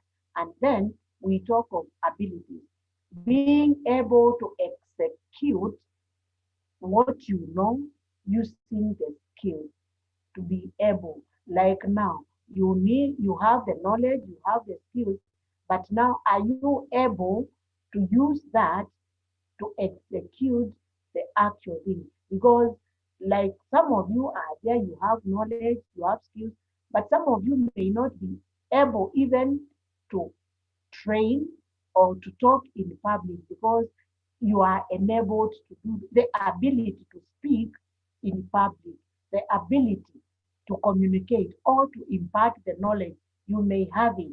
You will agree with me. We have very knowledgeable people, very skilled people, but they are not able to articulate the knowledge they have using the skills. So the ability is also another thing. So in a nutshell, you look at each one of them and what it means, but that is exactly what I have said. Knowledge is that information which you have or data particular and specific to the subject, what you do. Like now in your profession, you have uh, an authority in it, and nobody else can actually tell you or teach you about it because you are the command and you know it more than any other person. If you are a driver, you are so knowledgeable about that car. When it starts, when it doesn't, if you are a marketer, you know the intrigue, the nitty-gritty of that docket more than any other person. And the skills of marketing, the skills you have for developing that software. It is a skill which is learned because we are not born with it. So it is a developed. And then remember we talk of training and development. So skill is developed. You already have the knowledge, and now to acquire that skill, it needs to be taken notch higher. You are taken somewhere practically, on the job training, or through attachment or internship, and then it is developed in you. Emotional intelligence and how to control it. It is a skill which is developed and you learn so that even if somebody annoys you, even if an equipment is not working, you don't go banging a door because you are annoyed. You learn to control your emotions because it is a skill which must be developed, learned, and practiced over a period of time. And you learn it through uh, your mental capacity or through practice, because some of these things need practice over and over again. And then ability, that energy to enable you to do that which you are supposed to do. And we are talking of ability is the inherent internal talent, skill, or proficiency in a particular area. When we talk of inherent internal talent, sometimes there are talents to make you be able to do what you do. We know there are people who are talented as speakers, people who are talented in doing a particular something.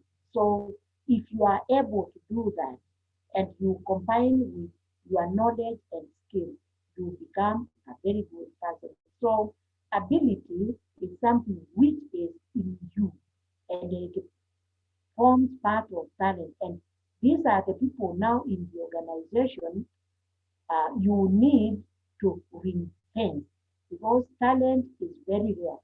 You may have somebody who is knowledgeable, who is skilled, but if they do not have the inherent internal talent to be able to do something in a particular area, you'll find actually an organization can close down because of that particular person. That's why it is very, very important to look at the talent in your organization. Like we are having IT people. If those IT people are not there and they are not able to look at our servers and all that, we find if internet is down, you may have the knowledge of internet, you may be skilled, but if you are not able to get to the root cause of that failure, then you may have a problem. So it is important to have those skilled people, knowledgeable people, but they are able to sort out our issue. And these are the people now who make our organizations stand. And as HR people, when you are conducting trade needs analysis, these are the people you should focus on to ensure at least they do not leave your organization. Try as much as possible to ensure you retain the knowledge. And there is an acronym here for KCS, actually something that we've been talking about previously. It is a multiple choice question. And I want to give you 1 minute to state what that acronym stands for. We have bullet circle 1, 2, 3, 4. See if you get what we've been talking about just in less than a minute ago. You want to see whether you've been following, whether learning has taken place. What's your answer? Anyone who would want to answer from the forum? What is it stands for? Anyone?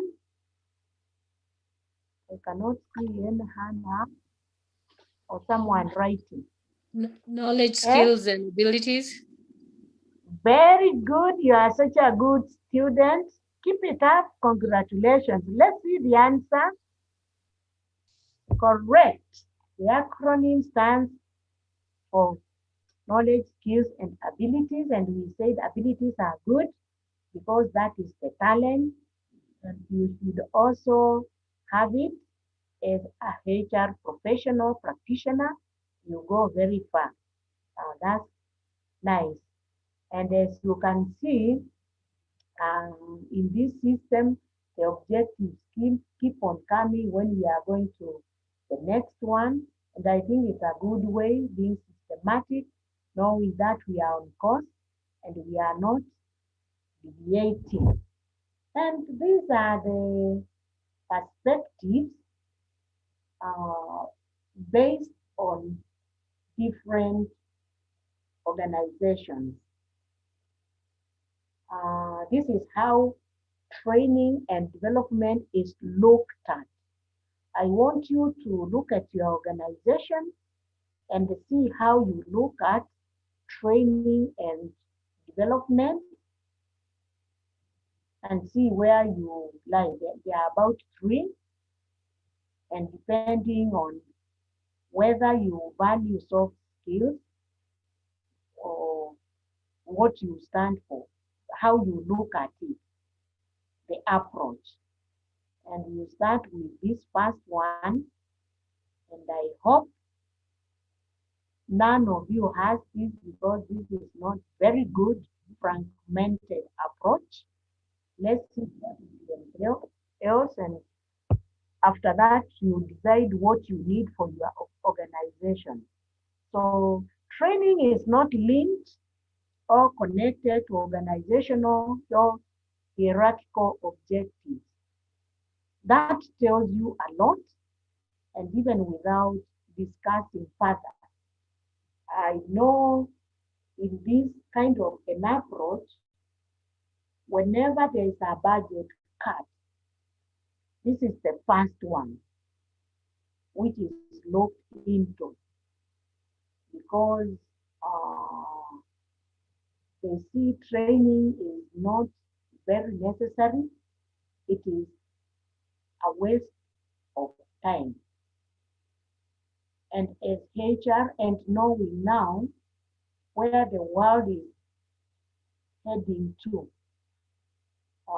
you should reconsider. And if every time there is a budget slash, training is targeted, we should have a second thought about this because we know, leave alone training, the development bit of it, what it can do and what it means. So in fragmented approach or segmented, training is instructional and conveyed through trainers or instruction. In other words, it's just like a classroom lecture, and it is just like a day-to-day activity. It's not taken with the weight it deserves and non-systematic. So it can be done by anyone, anyhow, at any time.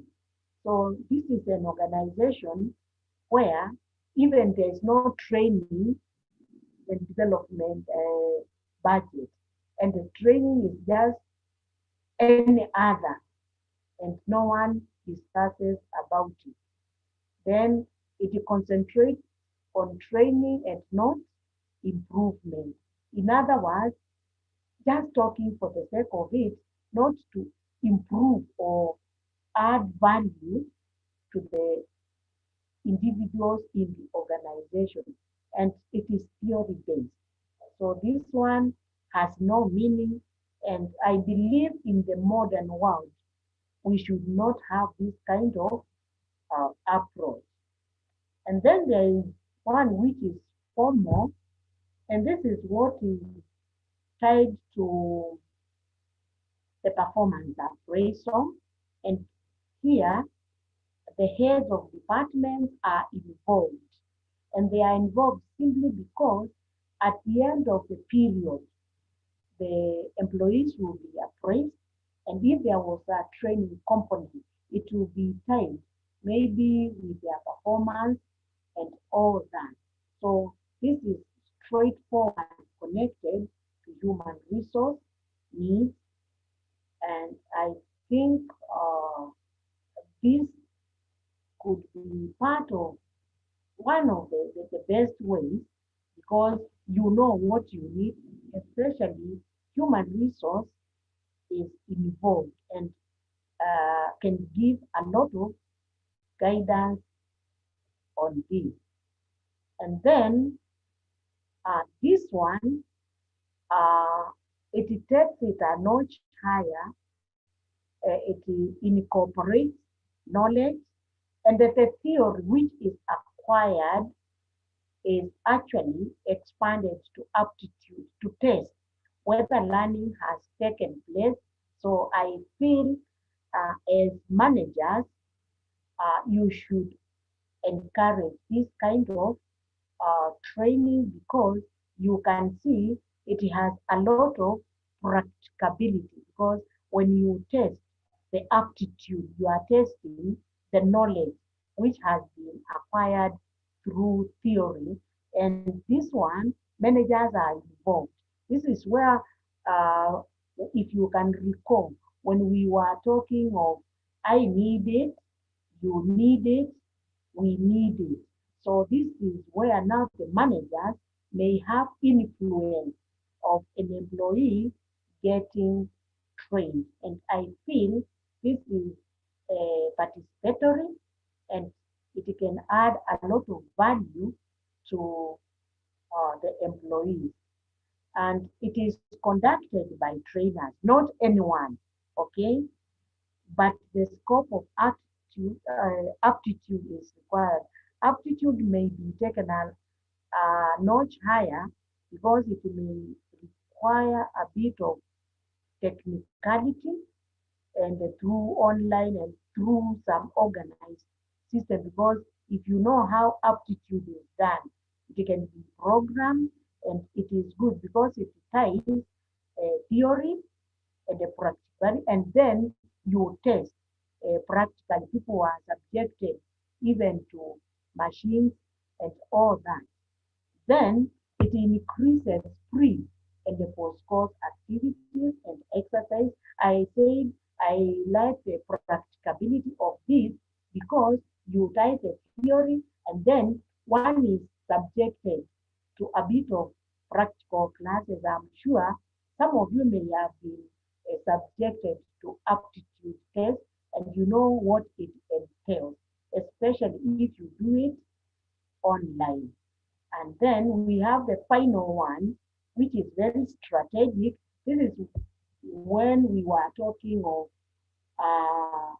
from organizational point of view, where the training comes from the organization itself, and that they feel we have a particular person who may need to take it higher. And it is good when it is strategic, when it comes from the management. It means there is a need, they have identified talent, and there is on-the-job advancement. This usually targets the talented people to use now the ability. They have the knowledge, they have the skills, but now the management or the top management identifies there is something more than what there is. And it brings the competitiveness because of the survival of the market. So when it comes from the organization, it means this is now tooth and nail, life and death, because if they do not be strategic, then they may be out of the market. And it is very, very good approach if it is combined with formalized strategy. You get the best. And also you allow an employee also to give in their their input, because they also are people who know the market, and they may be more conversant. Then when they link with management, then they bring out the best out of this. And then these are the questions to consider in training needs analysis as we conclude. When you are conducting this training needs analysis, these questions should guide you. As HR person, you ask yourself, does the employee need any training? You look at it holistically, and if you are in the process, you really ask, does this employee really need any training? And if so, what kind of training? Or does this employee need something else apart from instruction or training? Does this employee really require to be subjected to this kind of environment?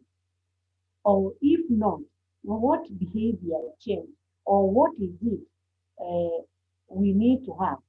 If it is low morale, does low morale require any training?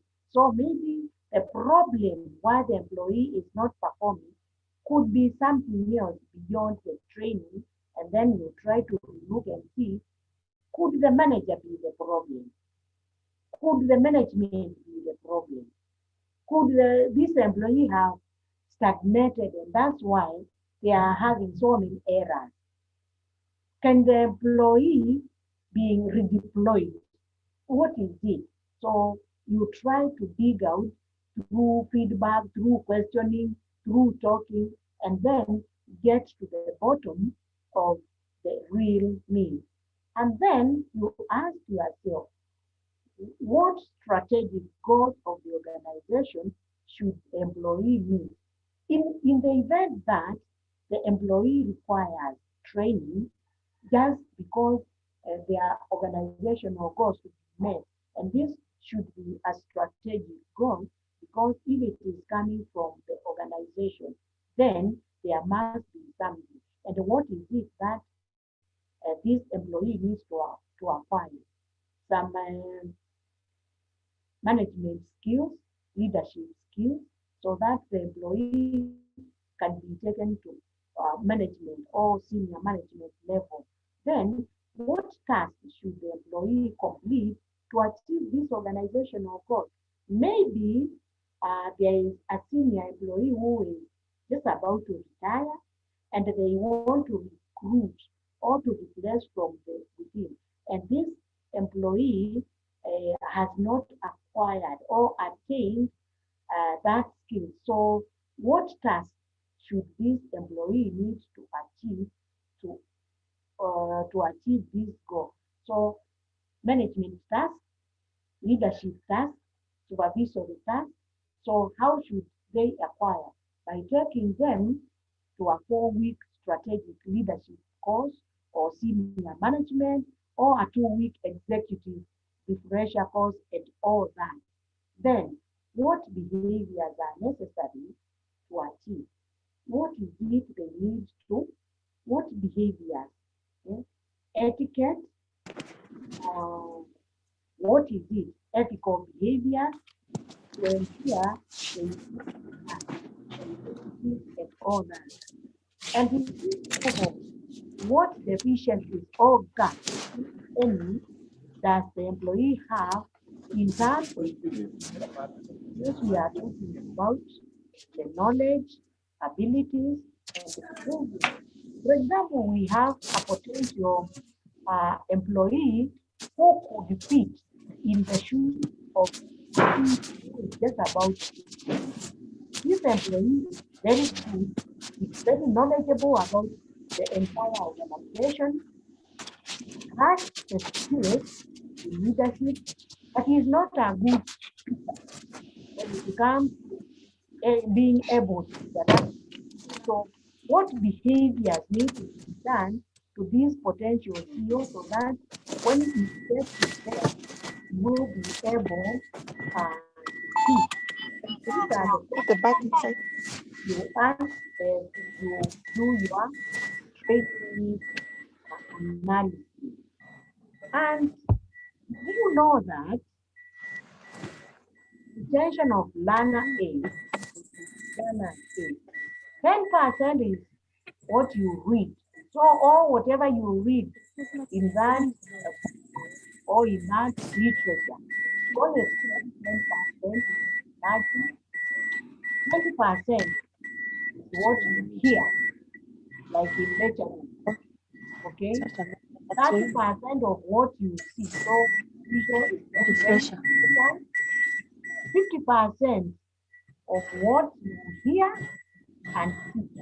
So that's why as a trainer, you combine that visual and hearing, and we have tried to manage here. Then 70% is what you say. That's why participating is important. Hello. Yes.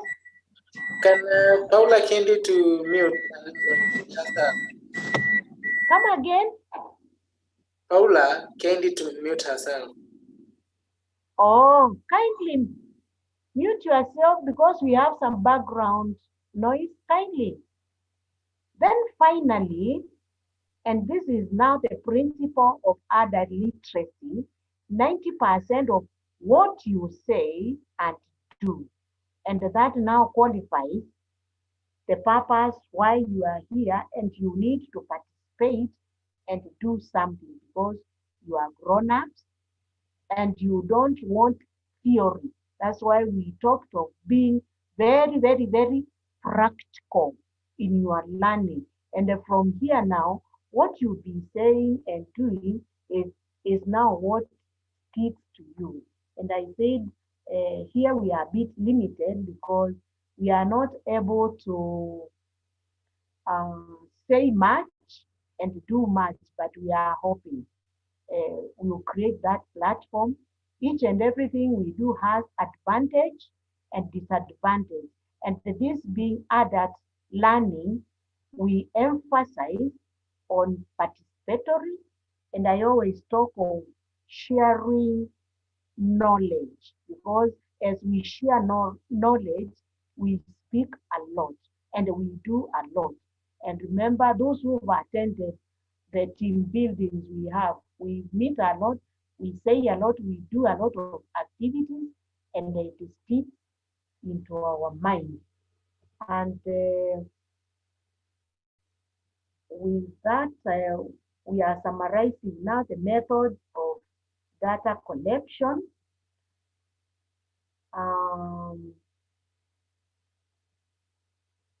This is just a summary because all of us have been in one way or another subjected to data collection, and we have done a report. So when you are doing training needs analysis, this is the method you use. You use critical events. If there's something that happened, you use questionnaires, you know about them. You interview people. You can interview the customers, the individuals, heads of divisions, and all that. And then you look at what has been happening, reading reports, seeing what has been recorded before. You interview your managers or your supervisors and getting reports, those who are coming late, complaints, and those, and then you use seminars. And that brings us to our today's discussion about training needs analysis. I want to welcome any comment or observation or any question, because this is what brings us to end.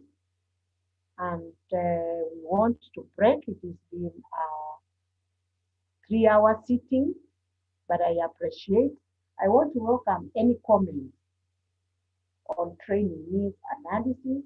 It's technical, but we have to get it. Comment?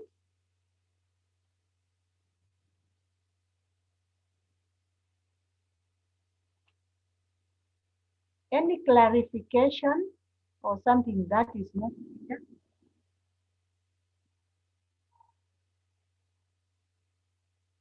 Okay, in the absence of that, let's meet tomorrow 8:30 and we move on from there. I wish to thank you for your time, participation, and everything. Thank you. You can leave the session unless there's something.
Hello.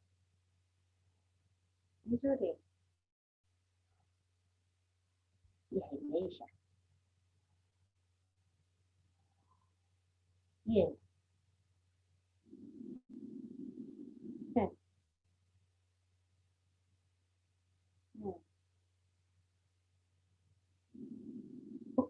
Nakusikia.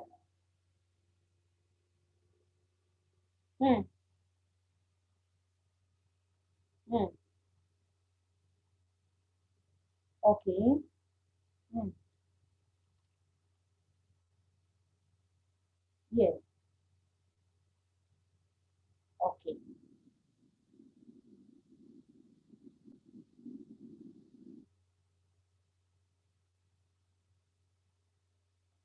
Yes. Uh-huh. Yes. Yes. Yes. Okay.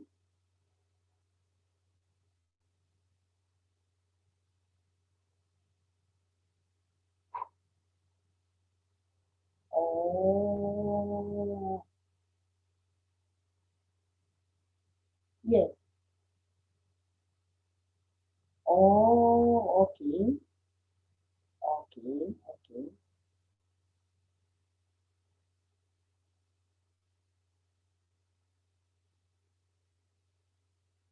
Yes.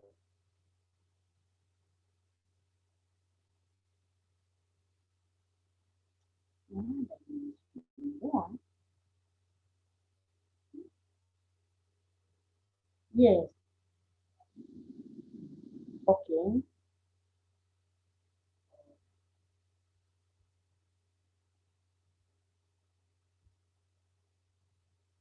Oh.